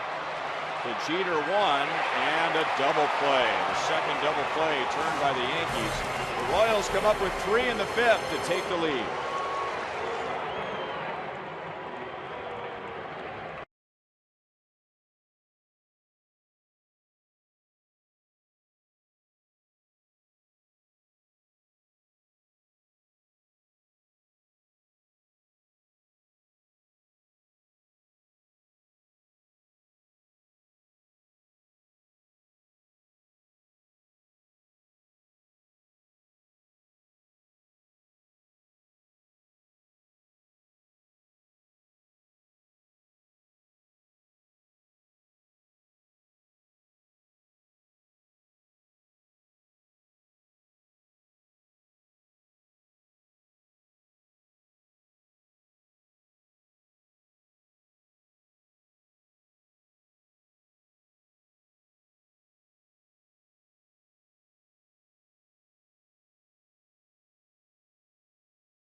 Filter the hundreds of Bubba Starling emails down to say 1 or 2. The first from Roger Saul in Wayne, Nebraska. Now, do you guys think he wants to sign Bubba or no? From Nebraska, I would say no. Never has there been such a mixed response to wanting or not wanting. Roger Saul asks, any word if Bubba Starling has signed yet? We could use him here at the University of Nebraska. Guys, no word on it yet. The deadline is 11 o'clock, as Monty and I have been saying for weeks on Royals Live. Check back with us on August 15th, somewhere between 10:30 and 11 o'clock. What do you think? If he had signed by now, I think the fireworks would have gone off. Or it would at least be announced up on the scoreboard. Definitely announced for sure. One more Bubba question from Austin Schroeder, also in Nebraska. If Bubba doesn't sign, what are the chances the Royals will draft him again in the future? It's probably a one-shot deal, right? Well, go back to that well again. Unless his pick comes up after his junior year at Nebraska. Right, and you know for sure he'll sign then. He also has an agent that's been known to send guys to independent ball. That is true. Back in the draft. But it is interesting to note that if the Royals do not sign him, the compensation pick, we show Luke because Luke is a Scott Boras client who did go to independent ball before signing with the Royals. Nice catch by Scott Boras client Mike Moustakas. But if the Royals don't sign him, they would get a pick in the top 10 next year, perhaps as early as number 6. So there's plenty of compensation. We just have to wait now 2 hours and 10 minutes. Well, they want to sign him. There's no doubt about that. But if the money becomes ridiculous, I think you have to start doing some projecting next year. And you know, depending on where the Royals finish this year, they could have 2 very high picks next year. But the goal right now is to get Bubba Starling in the Royals minor league system. Jorge Posada 1 for 2 with a walk with a 1-out single. Michael Messerly in Omaha wants to know, I'll throw you a curveball here. Frank, are the Yankees the biggest rival for the Royals? Do players get more amped up to play Boston and New York? And I don't know the answer to that, or if you do, but how about when you were playing? Well, you always want to beat the best in the East, which is the Red Sox and the Yankees, Joe, but only because of the playoffs with the Yankees, it became a big rivalry. I don't think it's the same now as it was then. I think the fans just love to hate the Yankees because of their payroll more so than anything else. But I think when we were playing really well, it was in our division. I thought it was more the Oakland A's, the White Sox. Those are 2 of the teams that we had big rivals with. And when you said you wanted to beat the best from the East, there were only 2 divisions back then. There was no Central Division. So rivals in the division and outside the division. Who do you guys think is the Royals' biggest rival now? 1 and 2 on Russell Martin. I don't think there's a hatred for anyone like there was when Frank was playing. I think that the rivalry with the Twins is fun, but I don't think it's, you know, nasty or anything like that. The rivalry with St. Louis can be pretty heated, but it's only 6 games a year. Right. Martin in the right field. Posada doesn't run well, but he'll still go first to third. Martin will hold with a single. And there are runners at the corners with 1 out.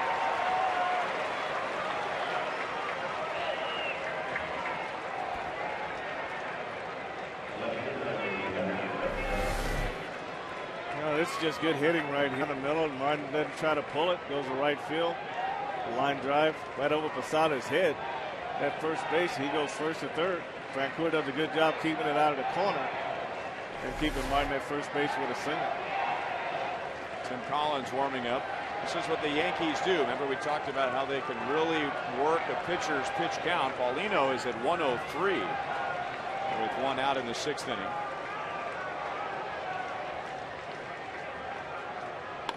And Gardner grounds it over Hosmer and into right field. So the Yankees tie it, and Martin goes to third. Francoeur trying to throw behind Gardner at first.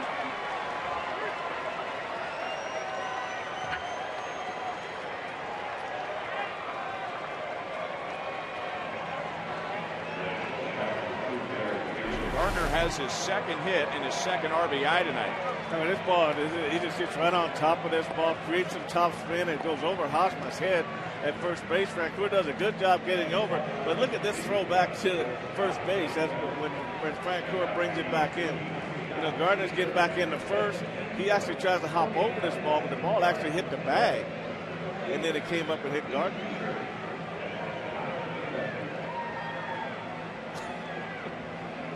I mean, it doesn't hit him. You don't know where that ball's going to go.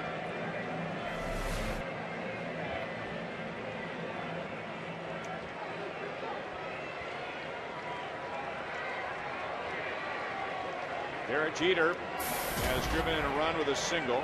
Also has a sacrifice bunt.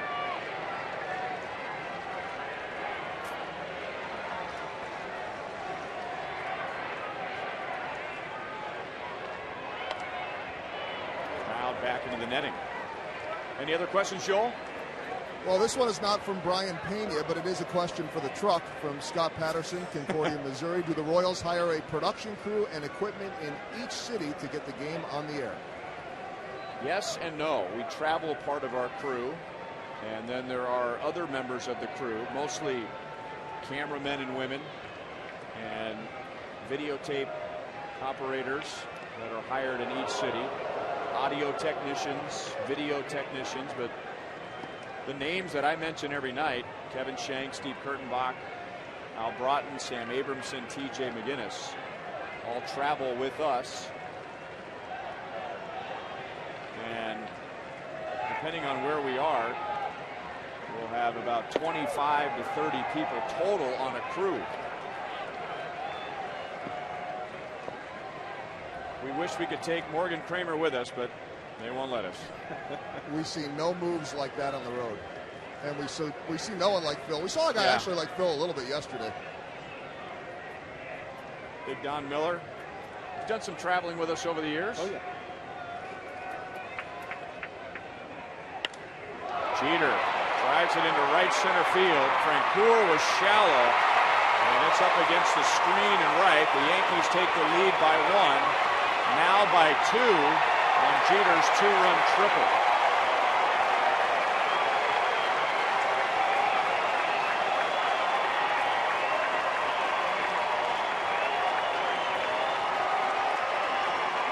Now, when Jeter batted in the 5th, the Royals defense was set up perfectly as Francoeur was shallow. This time, that burned the Royals.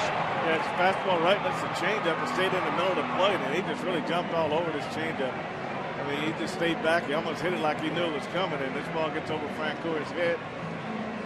And by the time he gets it back in, 2 runs have scored. You know, Russell Martin, and then you see Brett Gardner with his speed. He comes in easily. Paulino is out. Yankees lead 5-3, and a Chevy call to the bullpen. Tim Collins on to face Curtis Granderson.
They had never seen before. They were shut out in 8 innings by Brian Bullington. And normally a veteran team like the Yankees, they don't like to face guys they've never seen before, but they come up with 5 runs on 8 hits in less than 6 innings against Felipe Paulino. He's still responsible for a runner at third. So it's Tim Collins with left-hand hitting Curtis Granderson coming to the plate. Derek Jeter just hit a 2-run triple to right center field, putting the Yankees in front 5-3. Royals had just taken the lead in the top of the 6th, 3-2. Granderson, and all the things that he has improved this year, near the top of the list is his work against left-hand pitchers. He has 11 home runs against lefties this year. He had 6 home runs against lefties in his first 36 at-bats this season, and that was a career high. 6 home runs He did that very quickly. Now he has 11 home runs against left-hand pitching, and looking at his career numbers, he's had a bad time before this year against lefties. He didn't like the call as Doug Eddings on appeal ruled that he swung on the last pitch. No balls, 2 strikes. Royals had the infield in halfway with Jeter at third and 1 out.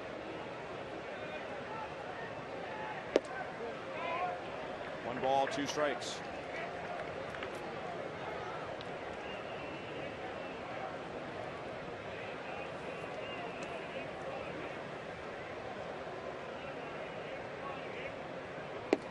Curveball, buckled him.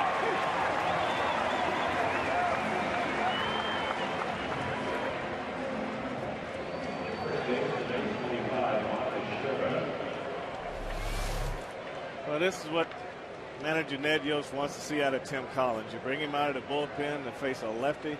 He gets that left-hander out. Then he moves on to the next hitter. Through Perez, he plays the bounce perfectly, and Jeter read it.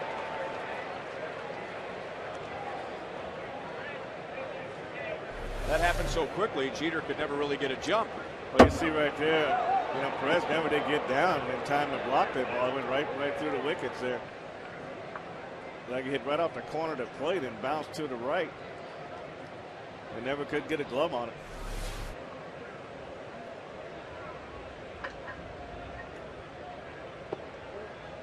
Two 0 on Teixeira, who has 2 walks and a line out to first. Yeah, the base runner on third base, that'll make you nervous. You can't really get that good jump. You got to wait and actually see what develops back there before you commit to the plate.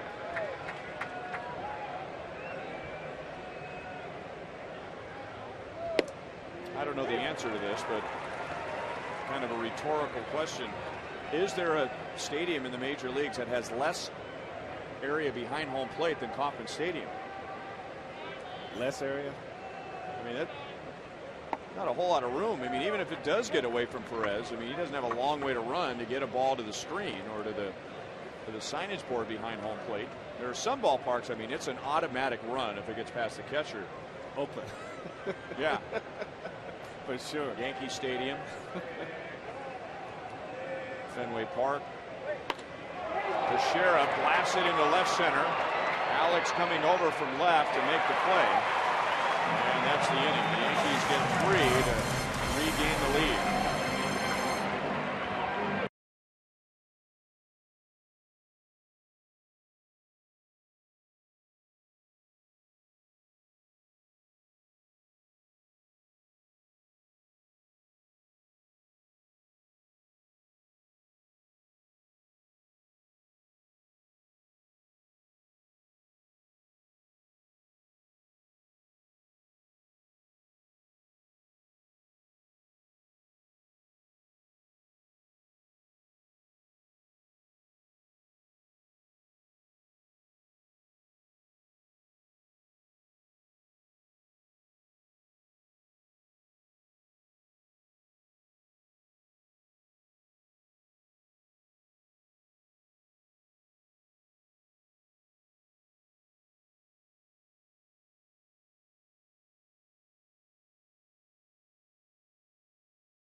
Go to our Sonic Slam inning. Our contestant is Amber Williams from Kansas City, Missouri.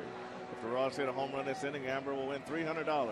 But if the Royals hit a grand slam out of the park, Amber will win $25 grand from Sonic and the Kansas City Royals.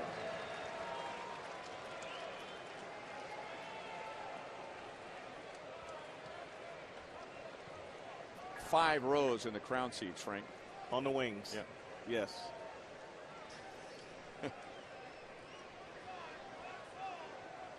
We were talking last inning about Kauffman Stadium, and when the crown seats opened, there were 3 rows. And then a couple of years ago, because the seats were so popular and there was such high demand, that they added a couple of rows, and that just brought the wall behind home plate closer to home plate. And you can see the distance there. I mean, and again, I don't know the answer to it. I remember Houston. There isn't much room behind the plate in Houston, but I don't know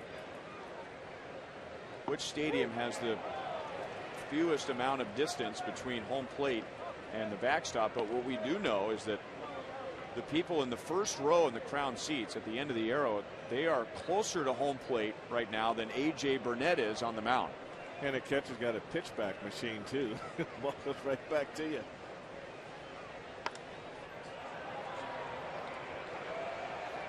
Cano out into shallow right and makes the catch. He has made some slick plays on double plays, turning a double play in the 4th with some lightning quick hands, and then starting a double play to end the 5th.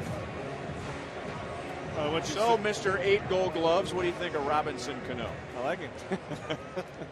Well, I mean, what I like is he's so confident, you know. I mean, he doesn't look nervous on anything. I mean, he makes everything look like it's supposed to happen, and you can really judge how guys catch pop-ups, how they turn double play feeds. When they need a tough double play, can they speed up to get it done? I mean, that's how you judge. But he never looks nervous or out of place. You and I were standing behind the batting cage last year when the Yankees were in town talking to Joe Girardi, and Robinson Cano walked by, and our reaction was, who was that? And we realized it was Cano. You know, he plays a position where you're going to see more Johnny Giovitellas than you're going to see Jeff Kent's or Ryan Sandberg's. I mean, it's a smaller position. He is a big man. He's built very well.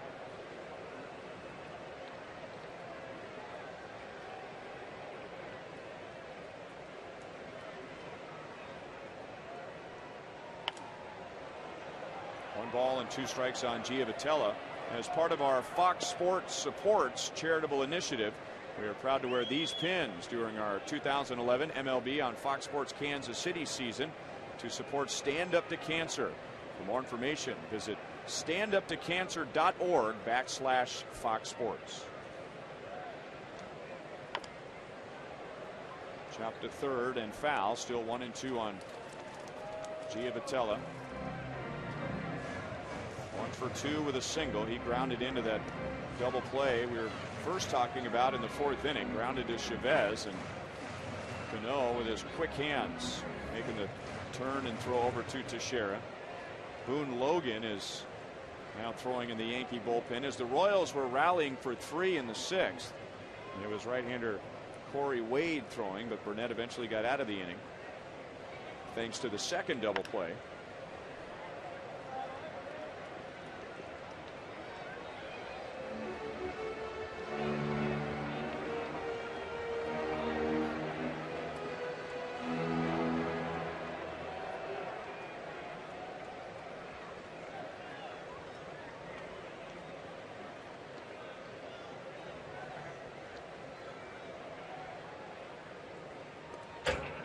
Just a bit outside, Bob Uecker might say.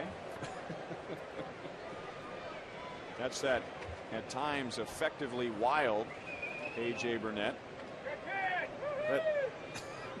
That pitch there and the pitch that Russell Martin almost pulled his shoulder out of socket on. Just wild.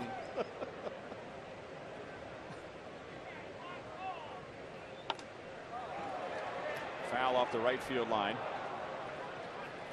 Often wondered why a pitcher who maybe has that label, and especially a guy who throws hard and maybe has some goofy mechanics, that just to make the hitter, and maybe a young hitter at times, a little uneasy, why not just throw one up the screen like you just have no idea where it's going? Maybe do that once or twice a game. That might work.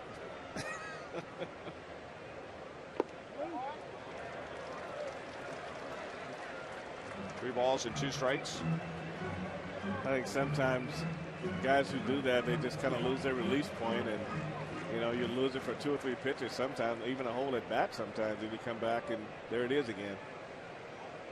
You hold on to the pitch a little bit too long, and that's when it gets way outside. And shallow right center field, and Swisher putting his hands in front of his eyes. He lost in the lights for a moment. So Giavotella with a good at bat. After falling behind in the count, filled out the count and has his second hit.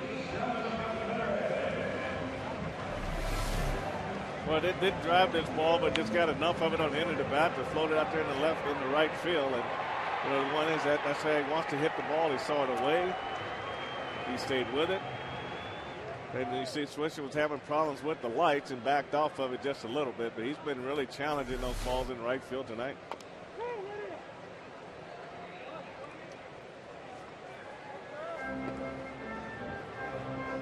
Giavotella surprisingly fourth when we asked you which rookie will have the best night. 33% going with Salvador Perez. He's 1 for 2. Giavotella 2 out of 3. Moustakas 1 out of 2 with a run scored.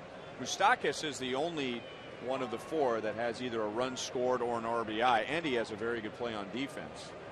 2 good plays on defense. Good point. I'm gonna help you. I want him to do well. I want him to win this deal tonight.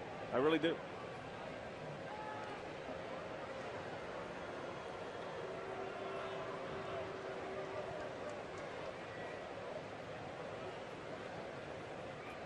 Because that means he's on his way back. Mm-hmm.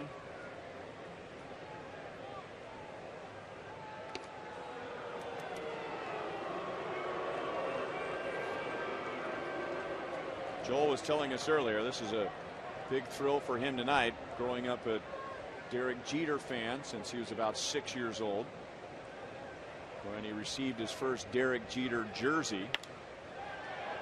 Perez left center. Granderson closes in on it, and there are 2 outs.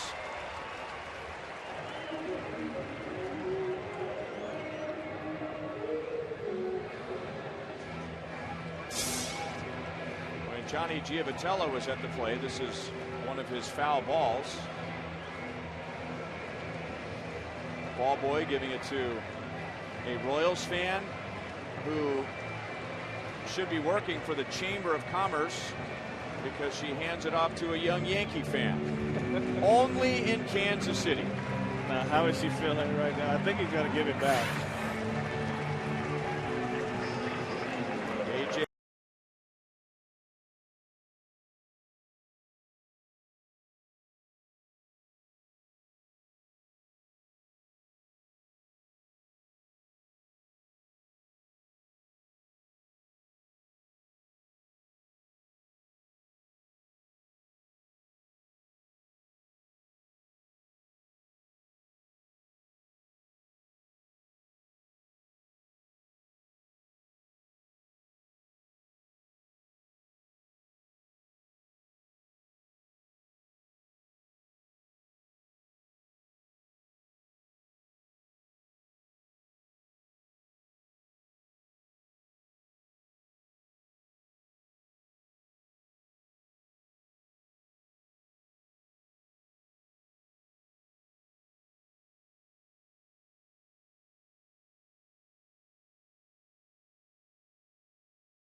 With the Yankees leading 5-3, he'll be touring with the musical group A Flock of Seagulls this upcoming offseason. A unique haircut, to say the least. Boone Logan takes over with Johnny Giavotella at first, and 2 down. He'll be facing Mike Moustakas. And Boone Logan, with his delivery, can present a left-hand batter all kinds of problems. You really have to hang in there against him. Giavotella has singled, 2 hits in his first game against the Yankees. Moustakas has had 2 good swings. He lined to short in the second inning. Right at Derek Jeter, otherwise would have driven in a run. And then his single in the 5th put an end to an 0 for 13.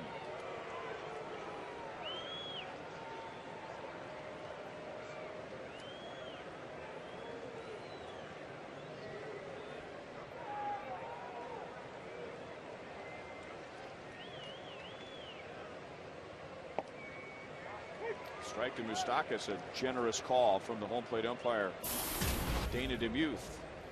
So a line out to short and a single to right. And Moustakas, along with Escobar and Gordon, scored in the Royals' 3-run 6th. And put the Royals in front briefly, 3-2. Giavotella takes off. The throw to Teixeira. Down to Jeter, and Giavotella tagged out by his boyhood idol. Royals are scoreless in the 6th.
Yankees with a 2-run second inning, and then the Royals with 3 in the 5th. Melky Cabrera with a bases loaded walk. Billy Butler with a 2-run single to put the Royals in front by 1. And the 6th inning, however, Derek Jeter, after a run had already scored, hit a 2-run triple, bringing home Russell Martin and Brett Gardner. Jeter has driven in 3 tonight. That put the Yankees in front 5-3, and that's our score as New York comes up in the 7th inning.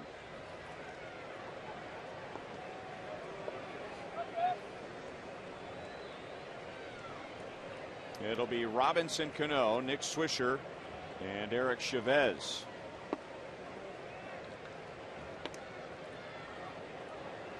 Cano 1 for 3 with a 3rd inning double. He's hit in 7 games in a row.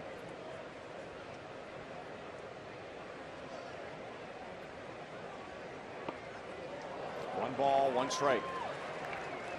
Yeah, good curveball by Collins right there. Really got Cano out front.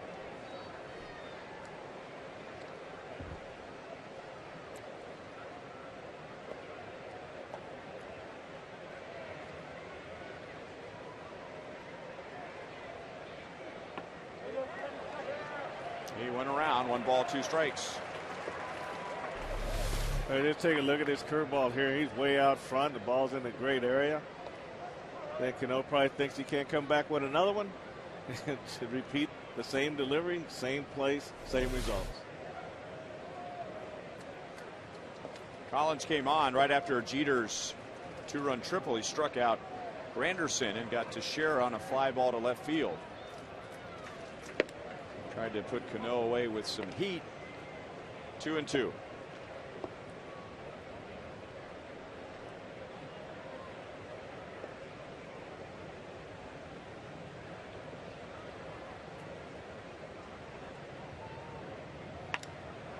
it goes the other way. So he made the adjustment on the curveball that stayed up. Cano's second hit tonight. I think you're right there, Ryan. The biggest difference in those first two curveballs that he threw was location, and this is the one that he left up out over the plate, and Cano sitting right there waiting on to hit it just the way it was going.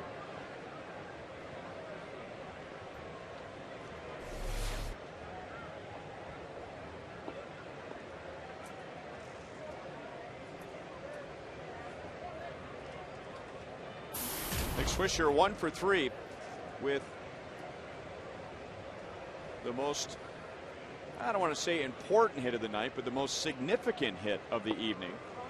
Led off with a single in the second and what could have been a line drive into right center field, and Melky Cabrera looked like he was going to run it down, but the ball changed direction on Melky and landed for a base hit.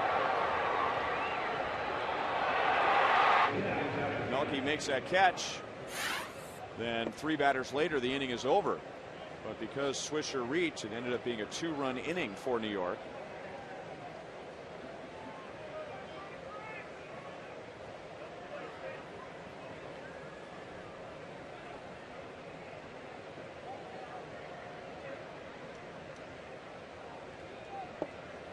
And now 3 balls, no strikes. Swisher with a very good eye.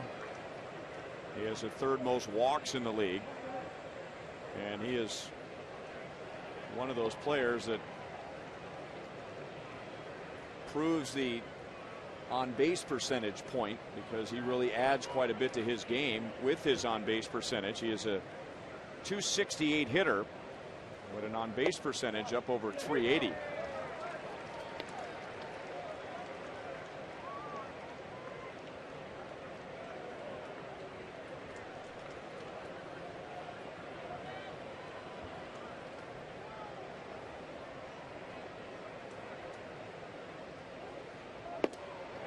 Three and two.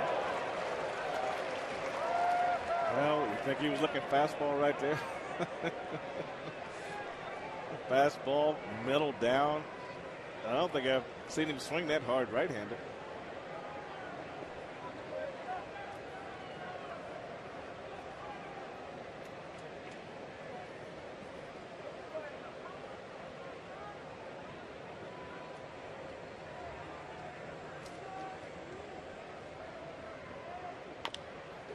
On the ground to third, Moustakas double clutches and gets Swisher. May have been a double play, but if not, the Royals would have preferred to get Cano, the lead runner. So he's at second, and Swisher is out number 1.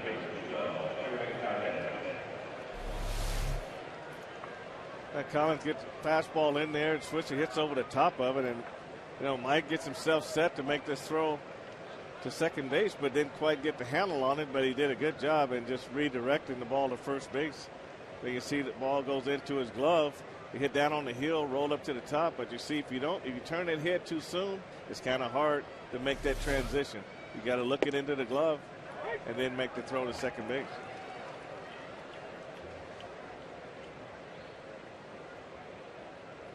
And now Collins gets Eric Chavez.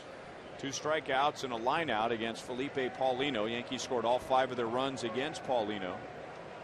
That was in 5 1/3 innings. Good curveball. It's 0-2.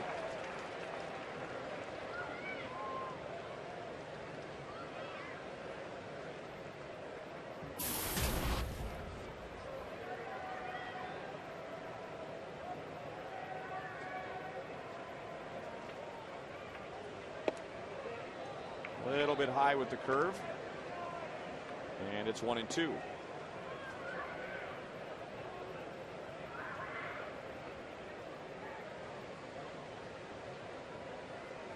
Over the last 2 years, when Alex Rodriguez has been on the disabled list, the Yankees have actually played better. Their winning percentage is better, and Chavez is playing at third while Rodriguez is out now. Now he's one of the elite players in the game and a Hall of Famer. He has more than 600 home runs, but it's interesting, every now and then a team, when they lose a star player, they become more of a team because the responsibility spreads out among the other 8 guys in the lineup. And the one guy that's getting that opportunity to play gets excited about playing. That's his time to get in there and show what he's got. But you're right, it does change the dynamics of the game because guys do feel that importance of like, go back when George was out in the lineup when we played. Then everybody felt like they had to pick up that slack by doing a lot of little things more than anything else. But it does play a big part. Rodriguez at the moment recovering from right knee surgery. Chopped to first, and a nice big hop for Hosmer. 2 down, and Cano moves up to third base. Final game of this homestand will be on Sunday against the Boston Red Sox at 1:10. It is a family fun day Sunday. Live entertainment, face painters, a caricature artist, and much more in the outfield experience before the Royals take on the Red Sox at 1:10.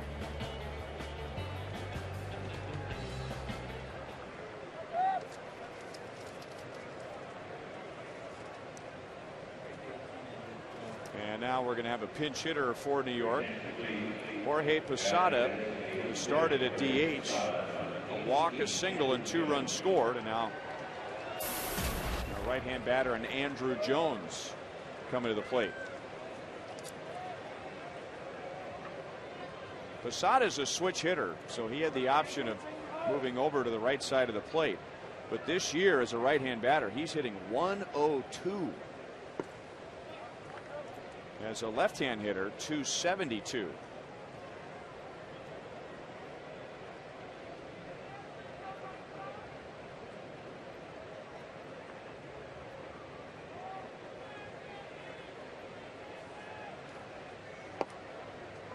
Two balls and no strikes. Andrew Jones once had 10 consecutive Gold Gloves, playing in center field for the Atlanta Braves. That ended in 2008. And now 3 balls and no strikes.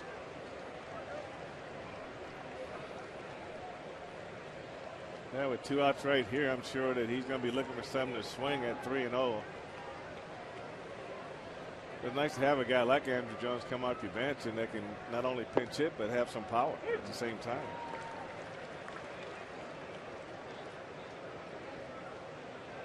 Aaron Crow getting loose in the Royals bullpen and not taking his time.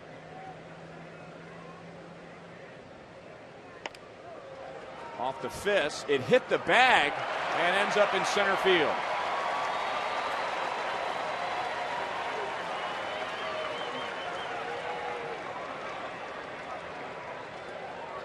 First, a bad luck slice for the Royals on Swisher's hit in the second, and now a bad luck bounce off of second base here in the 7th. The Yankees lead 6-3.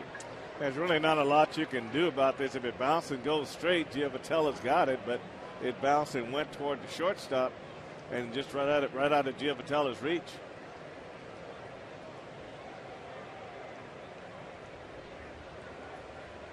Just straight luck right there. You couldn't have placed it any better. Martin lifts it to left, and Alex Gordon brings it down to end the inning. But a lucky bounce for the Yankees, and they add to their lead.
Johnson's shut-in State Park in Middlebrook.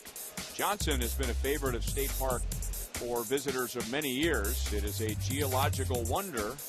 Many people enjoy its beautiful day use area. Go to visitmo.com to start planning your next Missouri getaway.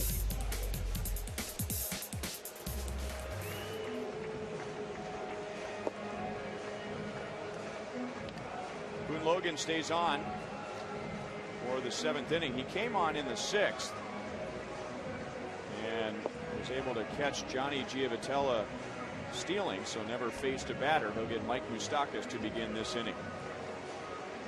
MLB.com's At-Bat 11 app for Android, BlackBerry, and Samsung Galaxy Tab is live baseball. Follow the Royals wherever you are with game day pitch-by-pitch tracking, or Game Die if you're in Australia. Plus, get in-progress box scores and stats, breaking news, and searchable video highlights. At-Bat 11 also includes game day audio to listen to every game live. Text At-Bat to 31826.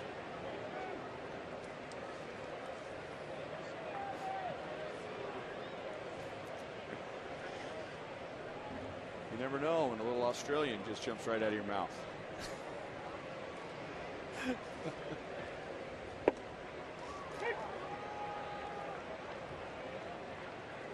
So Boone Logan with Giavotella at first and 2 outs, getting ready to face Mike Moustakas, but Giavotella taking off for second.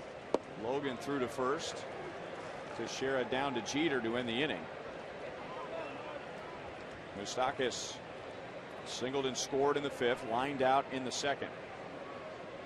Look at that, 25%, a late surge for Moustakas. That's an absolutely unhittable pitch. Don't count that against him, folks. Sometimes you just need to tip your helmet to the pitcher.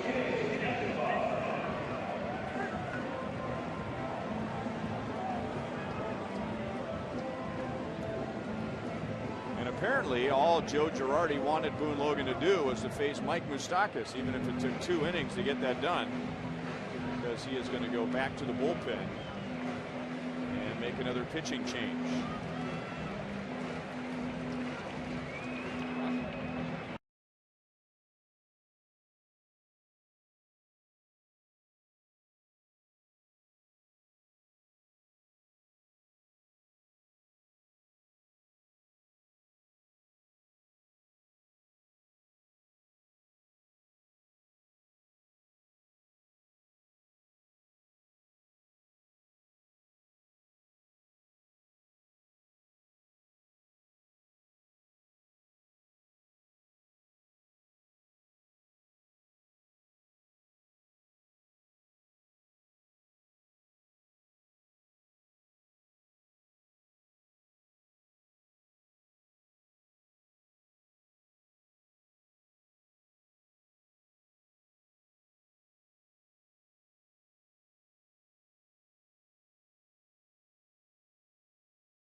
Alcides Escobar on his way to the plate to face Rafael Soriano, who led the American League with 45 saves last year for the Rays, only 3 blown saves. And his signing created quite a stir in New York during the offseason when general manager Brian Cashman was not prepared to meet the demands of Soriano and his agents. And then, as the story goes, ownership stepped in and they overrided the general manager and they signed Rafael Soriano to set up for Mariano Rivera and possibly someday become the Yankees closer.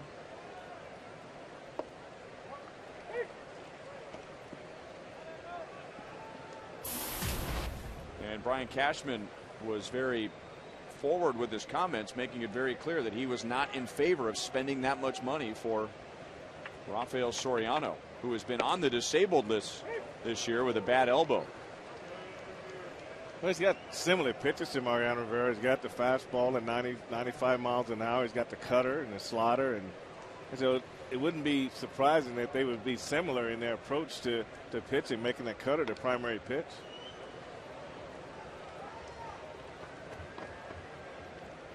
Soriano originally was an outfielder in the Seattle Mariners organization and was about to be released. So they, because of a strong arm, put him on the mound and realized that he had a good feel for pitching right away. Off the plate, Soriano plays it with two hands and then goes sidearm over to Teixeira.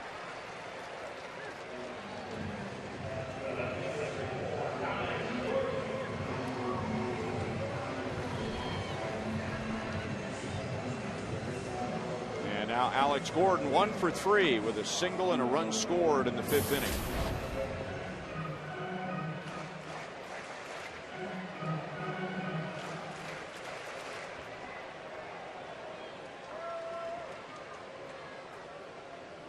Soriano's been able to come back and accomplish what he has after having 2 different surgeries on his elbow, including Tommy John surgery.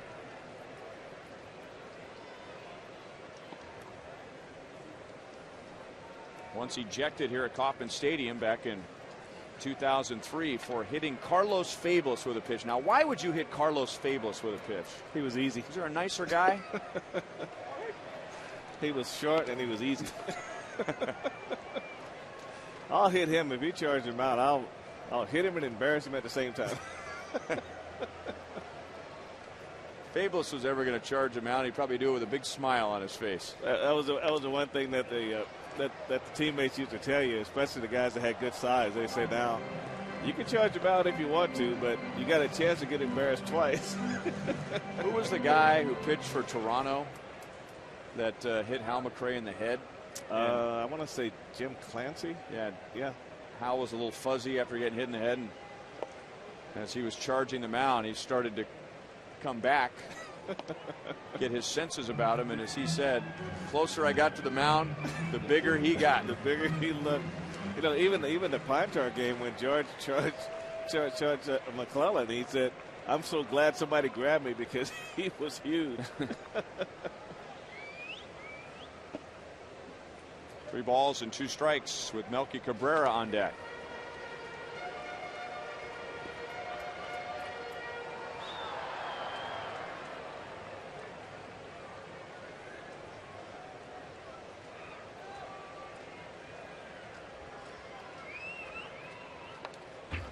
Still 3-2. Yankees with 2 in the 2nd inning. Royals with 3 in the 5th to lead for a very short period of time, because in the top of the 6th, the Yankees came right back with 3 and then added 1 in the 7th. Derek Jeter has driven in 3 of the Yankees' 6 runs.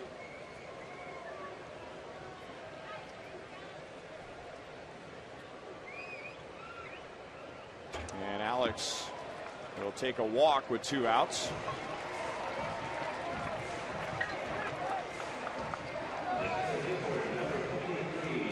Not what Joe Girardi had in mind, and now Melky Cabrera.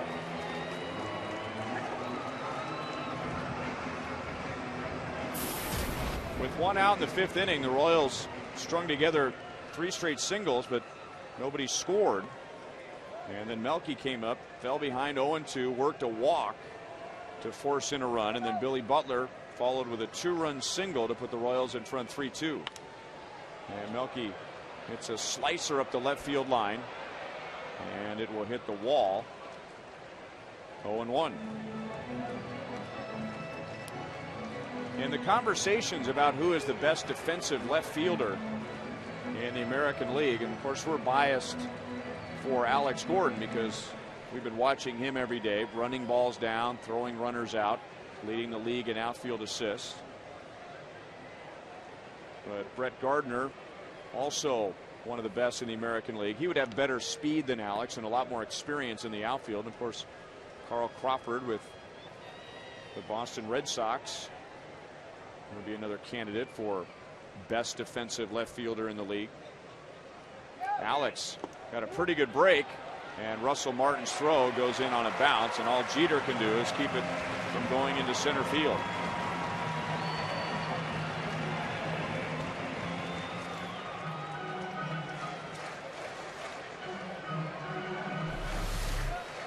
Well, Alex gets a great jump on Soriano here, and Russell Martin makes a nice throw down there, but Jeter does it, what I like to see infielders do when the ball is in the ground. Forget about the base runner, just stop the ball and keep from going to the outfield. 1-2. Mentioned the Royals were 8 out of 8 in stolen base attempts in Chicago, but they began tonight 0 for 2. Jeff Francoeur caught stealing in the second. Johnny Giavitelli in the sixth, which began as a pickoff. And now Alex with a stolen base in the seventh. Melky goes the other way. That is a fair ball and down into the corner. So it's a 2-run game as Melky picks up his second RBI of the night and gets Alex Gordon to the plate.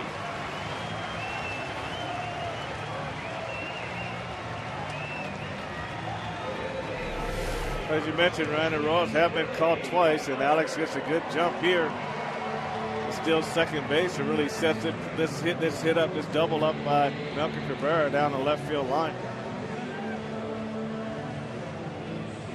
That's one thing right there. Gardner gets down in the corner, and Alex scores easily, and Melky jogs right into second base. Easy double.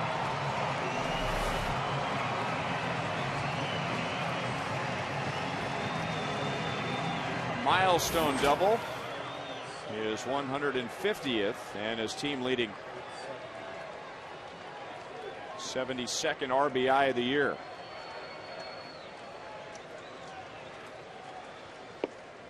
And now strike from Soriano to Billy Butler.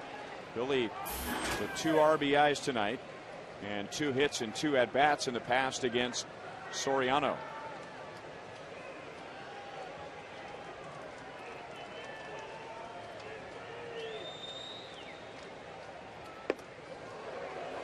One and one.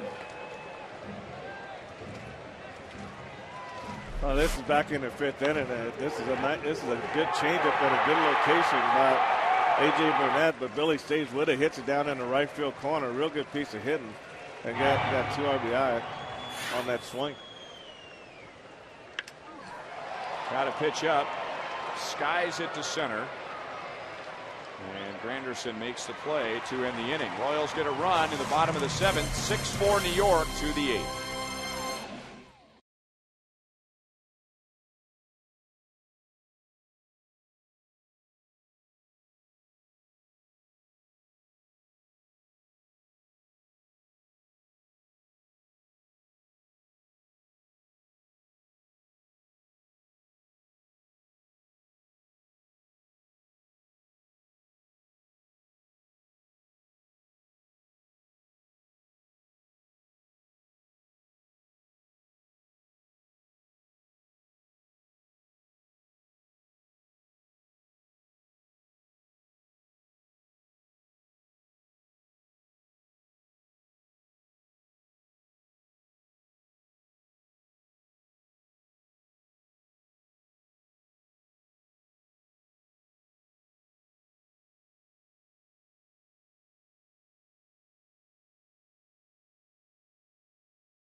Royals are down by 2. Panera takes us around the American League. Jim Thome becomes the 8th member of the 600 home run club with 2 home runs in the Tigers tonight.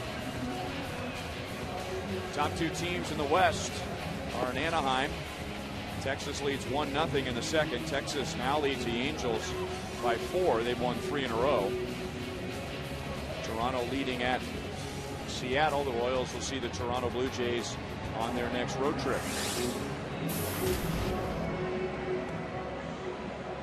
Everett Teaford will face the Yankees for the first time. And in a 2-run game, he gets the top of the Yankee order. Felipe Paulino, 5 1/3. Allowed 5 runs, 8 hits. Tim Collins, an inning and 2/3. Allowed 1 run, 2 hits. Brett Gardner, Derek Jeter, Curtis Granderson to face Teaford in the 8th. Gardner already hit by a pitch. In fact, hit by the first pitch of the game. Felipe Paulino going down and in on Gardner and hitting him on his right leg, just above his ankle. And since then, Gardner has 2 RBI singles and a run scored. So he is 7 out of 13 against the Royals this season.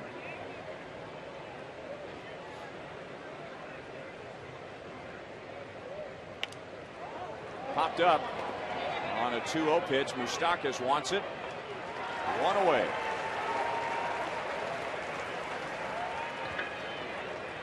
Same time tomorrow, and Danny Duffy will face the Yankees. Ivan Nova. And Nova, in his rookie season, is 11-4 for New York. Ivy Royals live at 6:30. The first pitch is at 7:10.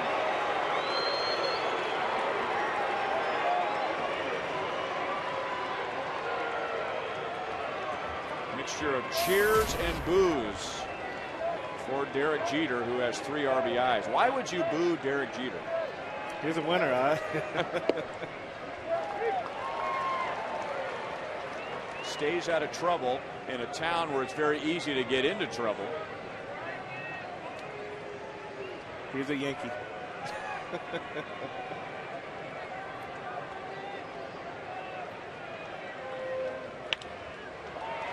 And he has a 3-hit game.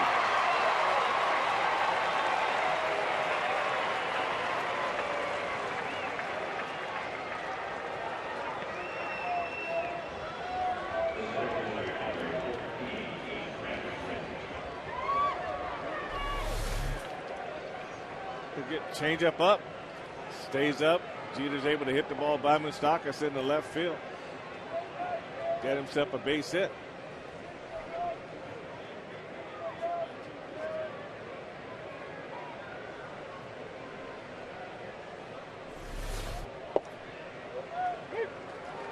Curtis Granderson 0 for 2 with a couple of walks. 33 home runs. And 11 of those against left-hand pitching. And I told you earlier that his previous career high against lefties was 5 home runs. Jeter takes off, had a great jump, and Perez dropped it. Don't know if he would have gotten Jeter anyway. Jeter's 13th stolen base. Derek Jeter's still playing the game hard and playing aggressively. He goes the first move from Everett Teaford, and he gets into second base easily. It's one of those situations where Teaford never even looked at first base. So 3-pitch strikeout.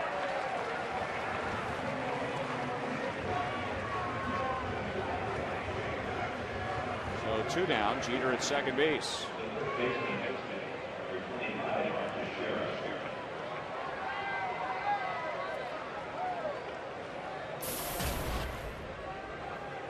Mark Teixeira 0 for 2 with a couple of walks.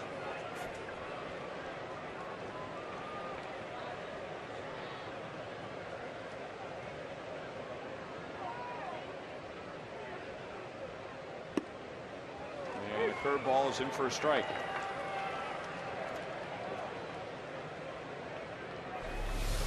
Eric Teaford throws a slider and a curveball. You see this curveball right here. It just starts outside, comes down the middle. And the most important thing, it stays down in the strike zone.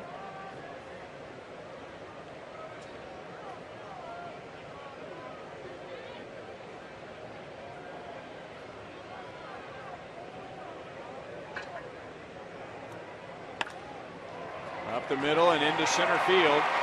Jeter will be waved home. Melky Cabrera's throw arrives a little late. Teixeira down to second base, and the Yankees get that run right back.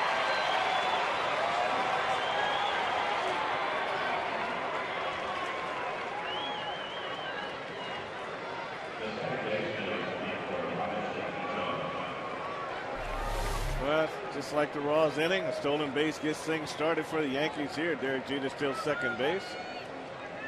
Tifa gets the ball down, but Teixeira is able to fight it into center field for a base hit and an RBI.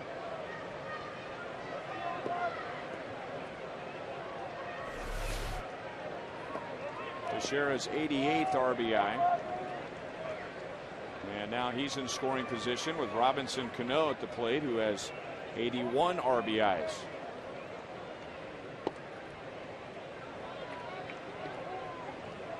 This is a 3-game series between the two teams, and then New York is going to go to Minnesota, and Alex Rodriguez is supposed to rejoin them there.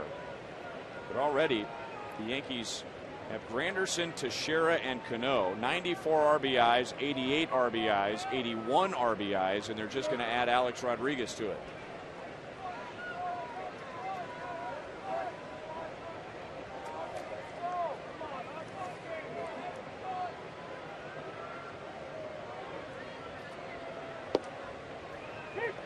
One and one.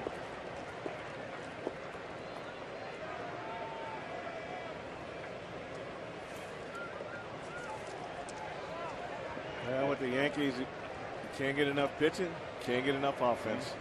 They just kind of keep coming. Well, they've got both. We went over what they've done on offense. Most home runs, tied for the most stolen bases with the Royals in the league, and they have the second best ERA in the league.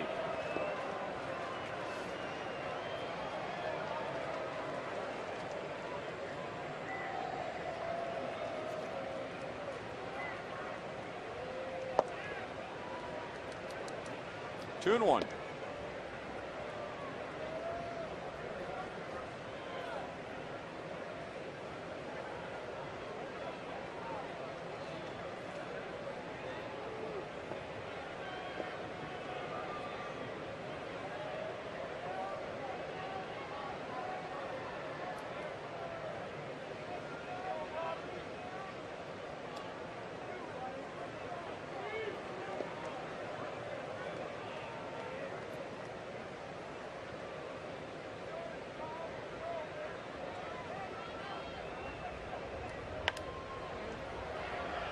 Two balls, two strikes. Last year was a career season for Robinson Cano, and it was an important one for the Yankees. Alex Rodriguez was hurt. Hideki Matsui was with the Angels, and so somebody needed to fill in the middle of the order. And Cano came up with 29 home runs and 109 RBIs. Filling in as the number 4 hitter, and he won a Gold Glove. He did it all. And you know, the thing that you notice about him against left-handed pitching is that he doesn't really give on the fastball. He stays in there and hits the ball where it's pitched. And looking at some of the pitches that he swung at tonight, he thinks a lot at the plate too. You know, Collins put him 2 really good curveballs down and away. Then he looked for another curveball up, and he got him a base hit to left field. So he's a good thinker at the plate along with the pitcher. Anything fastball, left hand out over the plate, then he stays with it, and it allows him to drive the ball the other way.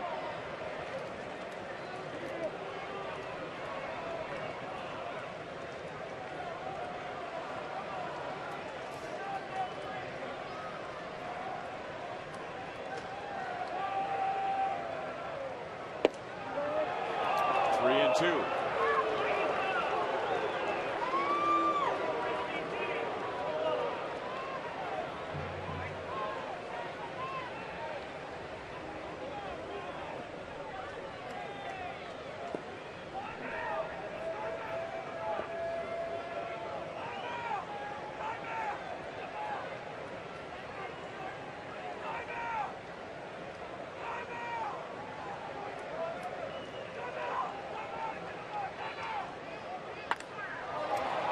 well to right field, but right at Francoeur, and that ends the inning.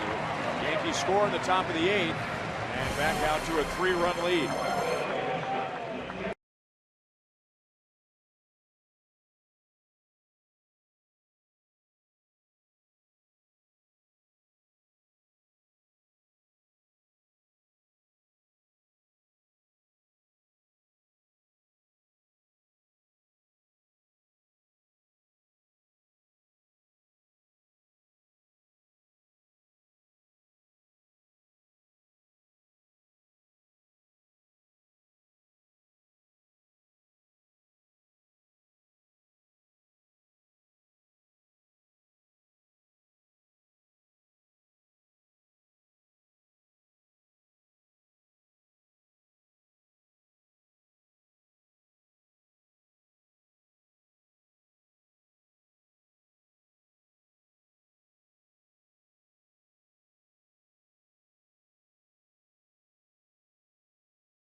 In the middle of the 8th. After the game on Boulevard Royals Live, Jeff Montgomery and I break down this game. The season high with the Royals for Felipe Molino in walks and runs. We'll explain why that happened to him tonight. Highlights, reaction, analysis, and the Bubba Starling watch coming up on 1 hour left. We will hang out until that is done or not done. And if we need to tap dance a little bit, Ryan, we'll have you or A.J. Burnett come and sing Iran by Flock of Seagulls. Great 80s reference. Good song. Great song. Thank you. David Robertson for the bottom of the 8th. And he's become one of the premier relief pitchers in the American League. A 176 opponent's batting average. A 71 to 26 strikeout to walk ratio. 1.35 ERA. The Royals have Hosmer, Francoeur, and Giavotella in the bottom of the 8th. And Robertson at 92 in for a strike. Hosmer has 1 hit in 3 at-bats, a single to center field, and he's also grounded into a double play.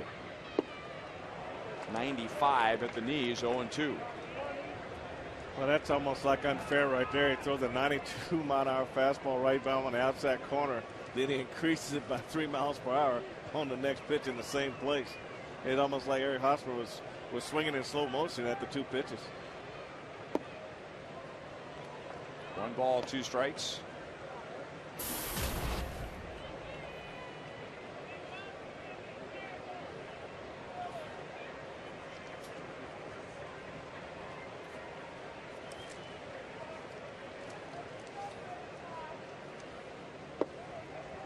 Two and two.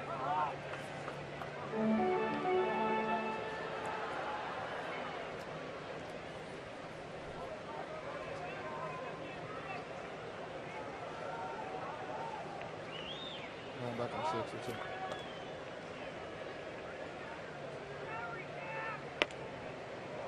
And 3 balls, 2 strikes. So Robertson keeping everything out of the middle of the strike zone on Fox Tracks. 5'11", but man, he has a big arm. And in addition to throwing hard, he has a nice, easy, smooth delivery, and a pitcher that is referred to as being sneaky fast, which means he appears faster than he actually is. Teixeira, who has 4 Gold Gloves, comes up, makes a backhand play, and goes to the bag to get Hosmer.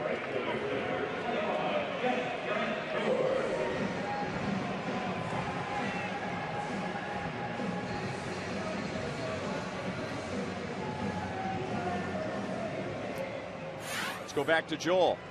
There we go. Now, this is what I was talking about, Joel. You have to be from our era. And if you're a fan of A Flock of Seagulls, that is Mike Score, who is the lead singer of A Flock of Seagulls. What do you think? Comparable hairdo? Well, first off, I'm sitting there envisioning that Frank White never listened to Flock of Seagulls. He had no idea what we were talking about. Oh, really? You know Flock of Seagulls? Can you sing one verse from Iran? No, you can't. Well, we say I ran someplace. Close. I ran so far away. Couldn't get away. I can name a group that you've never heard. Were they a one-hit wonder from the 80s? Yeah, was it? But it doesn't have to be a one-hit wonder. And is there somebody in the stadium that has a hairdo like the guy in that group? But they won't have that hairdo. Right. How about Dexy's Midnight Runners? What did he get these names? One-hit wonders.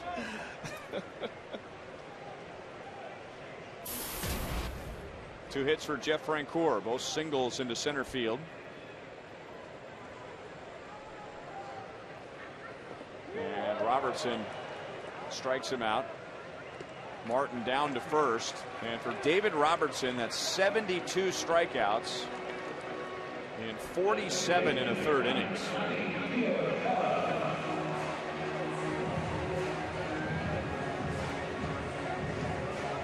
And now Johnny Giavotella, who has a two-hit game.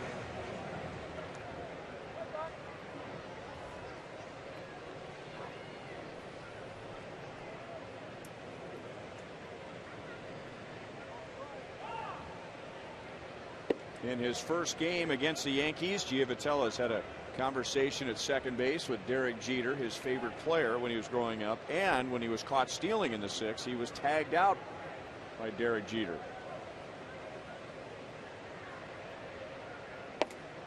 And Jeter downplaying it when Joel was talking to him before the game, that there's been a few, he said, a few guys that have come up to the big leagues and said they grew up admiring him.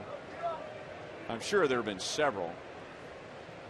I would think so, because you're really taking in a lot when you say Derek Jeter. Not only the player, you're talking about the leadership, the consistency. You're talking about the character of the player. So there are a lot of things to like about Derek Jeter as a major league ball player. And he grew up wanting to be a Yankee. That was, and a lot of guys can say that. But he grew up wanting to be a Yankee, and he grew up wanting to be a leader on the Yankee ball club. This is a true story. But when he was growing up, he had family on the East Coast, and he would visit during the summers, and that's why he became a Yankee fan. He grew up in Kalamazoo, Michigan. But in his 8th grade yearbook, this is a kid in Michigan, Derek Jeter was most likely to be Yankee shortstop. Well, that's great. I mean, so you talk about a dream come true. I mean, that's down to the final detail. And just to give you an idea of what they think about him, you know, Jose Posada and CC Sabathia commissioned a sculpture of Derek Jeter's 3,000 hit with him doffing his hat to the fans. And I mean, this sculpture, this thing weighed 225 pounds. I mean, it's one of a kind. And Giavotella with a 3-hit game. So he's at first with 2 outs.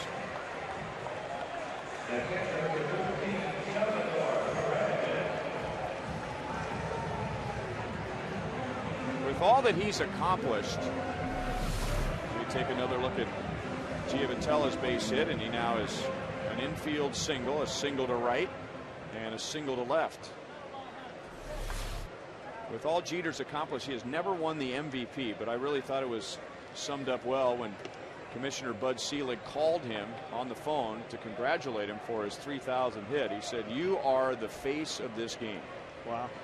So even though he's never won that particular award, if there was a lifetime achievement award for the time that he's been in the major leagues, I think he would win it.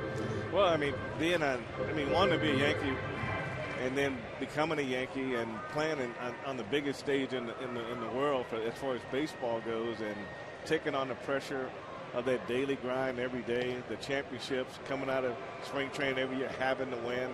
haven't delivered the big hits. I mean, I can't think of any guy that's been more consistent over the years under more extreme circumstances than Derek Jeter. Let me rephrase that. If there was one award for one player since he's come to the big leagues, you know, if there's an MVP for his era, he might be the guy. I wouldn't vote against it. 2 balls and no strikes. Salvador Perez is 1 for 3 tonight.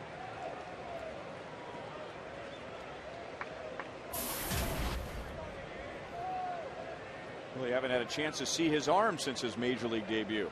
Part of that is because the league has taken notice after the showcase that he put on in St. Pete. We were joking about, remember, he almost picked off Matt Joyce in the first inning at second base, and if he had, he would have thrown for the cycle and picked off a runner at every base. He got a runner at first, and then late in the game got a runner at third. Giavotella runs, and Russell Martin, who is gunned down 2, make it 3.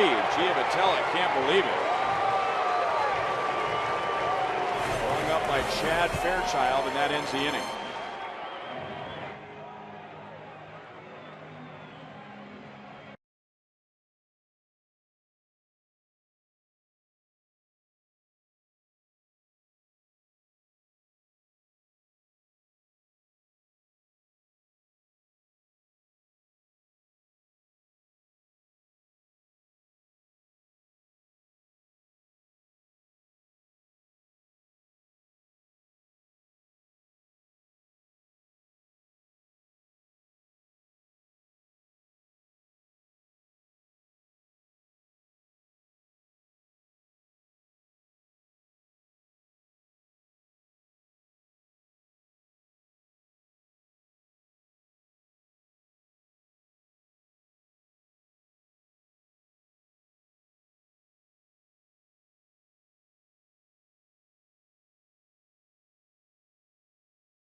Twice tonight, but 3 out of 4 in this first game against the Yankees.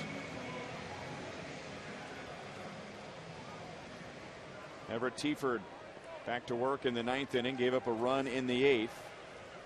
Mark Teixeira driving in Derek Jeter. He'll get Nick Swisher, Eric Chavez, and Andrew Jones in the 9th.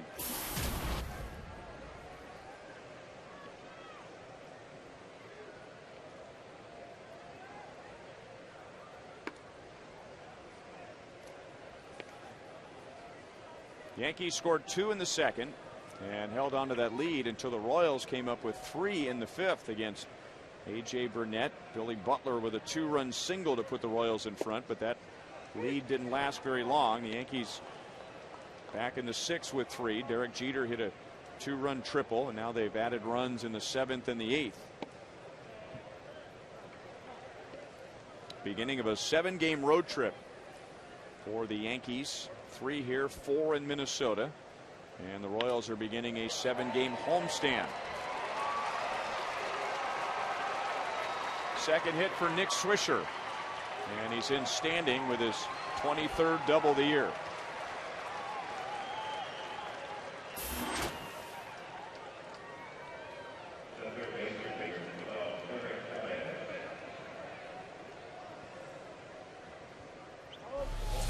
You take a look at this pitch here, and it's supposed to be on the outer half. It stays middle middle in, and Swisher turns on this fastball and gets it down in the corner. Alex does a good job going down and keeping it from getting deep in the corner, but just too deep to keep Swisher from getting to second base.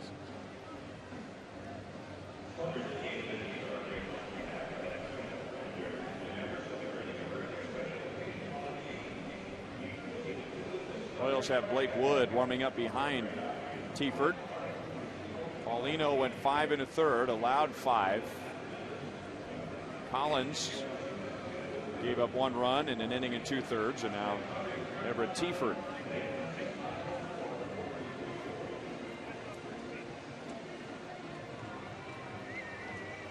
And there's a reason why all the cameras are out on top of the Yankee bullpen as they're getting ready for the bottom of the 9th inning.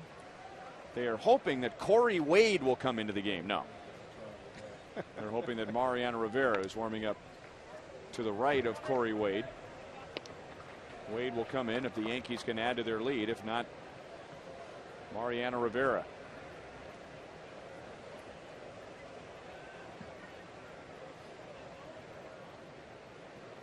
Eric Chavez is 0 for 4 with 2 strikeouts. Teaford dropping down sidearm, and it's 1-1.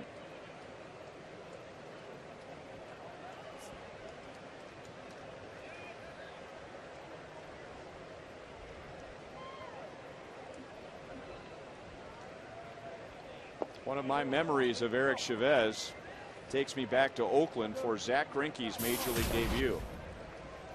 And Zach facing his first major league jam. The A's had the bases loaded. Eric Chavez at the plate. He was one of the best left-hand hitters in the league. The count was 3-2.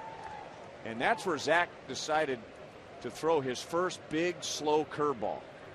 You talk about guts. Chavez did everything he could to try and stay back on it and hit a little weak ground ball to second base to get out of the inning. And it was like the earth stopped for a moment and everyone just looked at one another and said, "Did you see that?" And for Zach Greinke, that was just the beginning. That was the beginning, because you're so used to seeing Chavez drive balls in the left center field. He had a lot of power the opposite way. Very late swing to stay alive at 2-2. I think the amazing thing about Joaquin's curveball and Zach's curveball is the fact that they can have different speed variations, 2 or 3 miles per hour, and still maintain the tight spin and the accuracy of the curveball.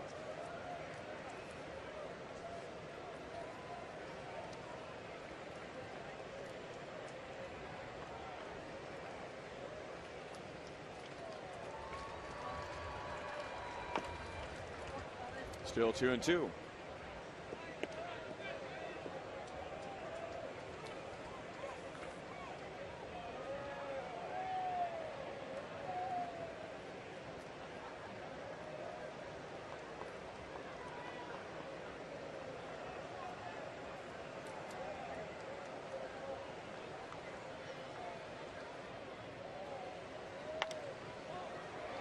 Popped up. And Moustakas to the railing, and he just ran out of room. Bruce did everything he could to get his camera out of the way. That away, Bruce.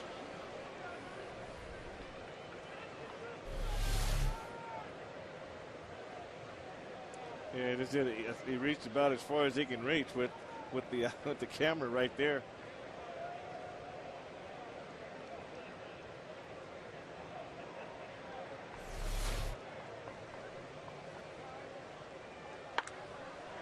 Line foul, still 2-2. It is 10-13, and as we've been telling you, the deadline for signing draft picks is at 11 o'clock Central Time.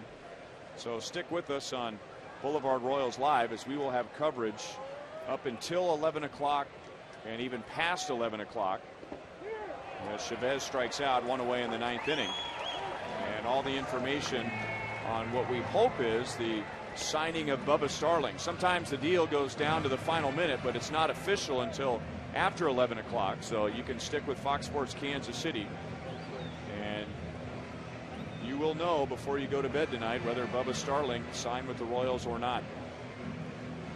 Pitching change, It will be Blake Wood with 1 out in the 9th inning.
And the Yankees leading 7-4, and he'll be pitching to Andrew Jones.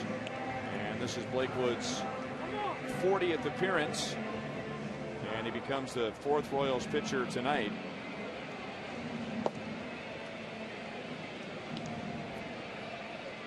Let me clarify the statements about Boulevard Royals Live. If the game ends quickly, we will take our coverage up to and shortly past 11 p.m. tonight.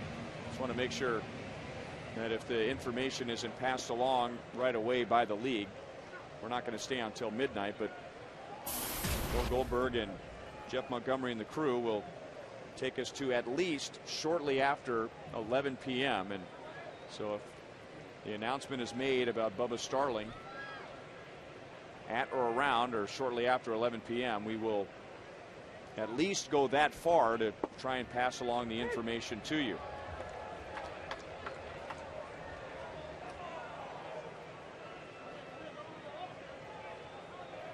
Andrew Jones singled off of second base in the 7th inning. Ground ball that hit the bag, deflected away from Johnny Giavotella, and Andrew Jones, as a pinch hitter in that inning, drove in a run.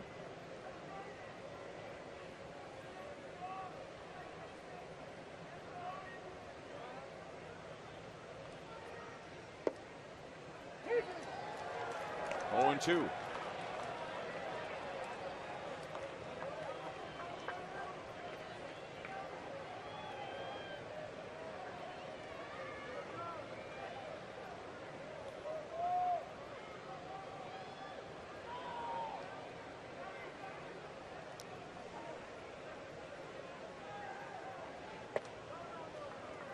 One ball, 2 strikes. Nick Swisher opened the inning with a double, and then Everett Teaford struck out Chavez. And now Wood on to face Jones and Russell Martin.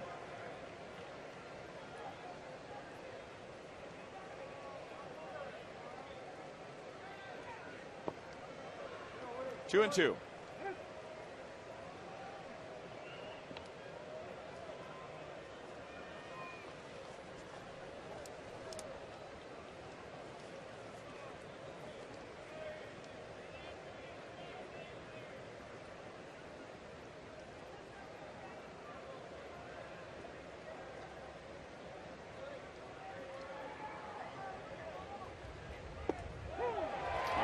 Down on strikes. So back-to-back strikeouts.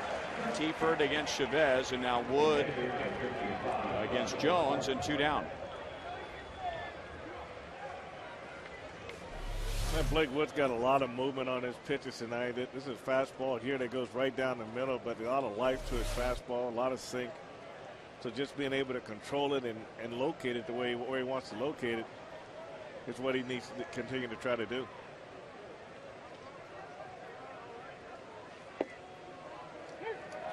Russell Martin 1 for 4. Came around to score after a single in the 6th inning, a 3-run sixth for New York. Russell Martin, not long ago, regarded as one of the most, if not the most, complete catchers in the game. Good behind the plate, Gold Glove caliber behind the plate. Power and speed. You see the movement on this sinker here. Look, it's just good two-seamer, goes straight down, and Russell Martin pulls off of it and swings over the top.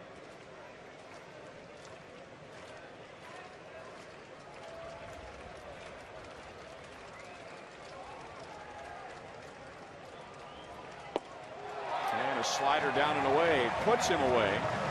So Teaford and Wood combine to strike out the side.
A 3-run lead in the bottom of the 9th inning. 30 out of 35 in save opportunities this year. He has allowed at least 1 run in 3 straight games. So the Royals can use that for inspiration as they come up with Salvador Perez, Mike Moustakas, and Alcides Escobar. 33 saves for Mariano Rivera against the Royals. 33 of his 589 career saves. That's the most ever in the American League, and second most to Trevor Hoffman, who finished his career with 601.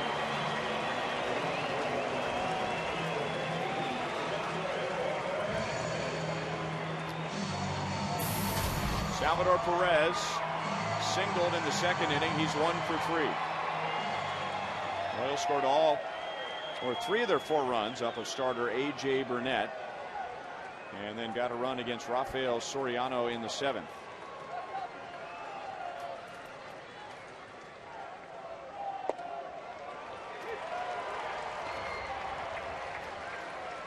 When you look at Mariano Rivera, you're looking at 2 pitches. You're looking at a fastball that he will use as a two-seamer at times, but the devastating pitch for Mariano Rivera is the cutter. And there it is. Missed down and away.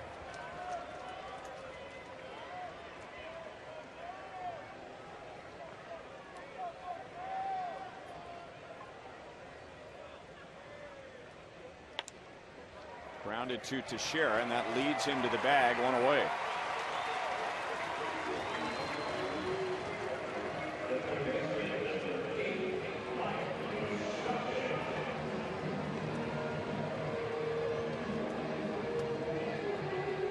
One thing about Mario Rivera too, Ryan, is when his cutter's working, especially the left-handed hitters, is up around the hands. He's either jamming a left-hander with it, or he breaks a lot of bats.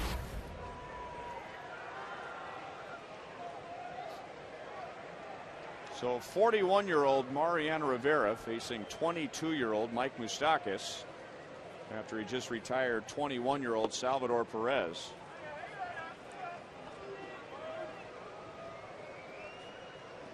Moustakas was born in 1988. 2 years after that, Mariano Rivera became a professional pitcher.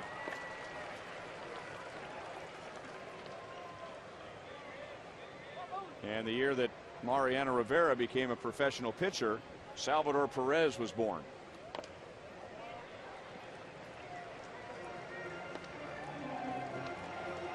Among so many other impressive things about Mariano Rivera's career, he is the first in Major League history to make 1,000 appearances with one team. He did that earlier this year. Just missed. 2 balls and 2 strikes. Yeah, nice sequence of pitches there. The first one was a cutter in on Mike Moustakas' hands, then he tries a backdoor to cutter going away.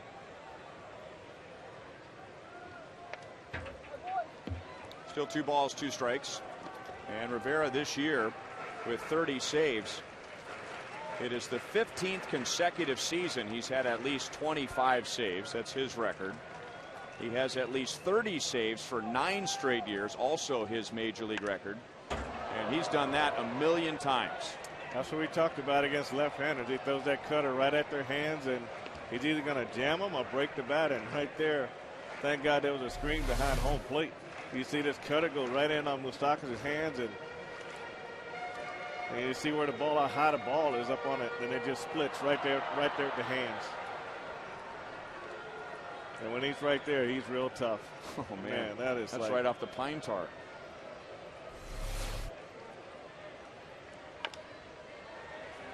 Behind second base, and Jeter just in time to get Moustakas 2 down.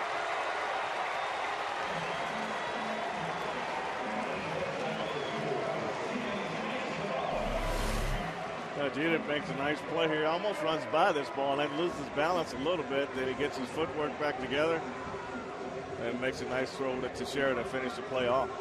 You can see right here he reaches back a little bit, then his feet kind of get out of whack a little bit, but he regains them and gets a throw off.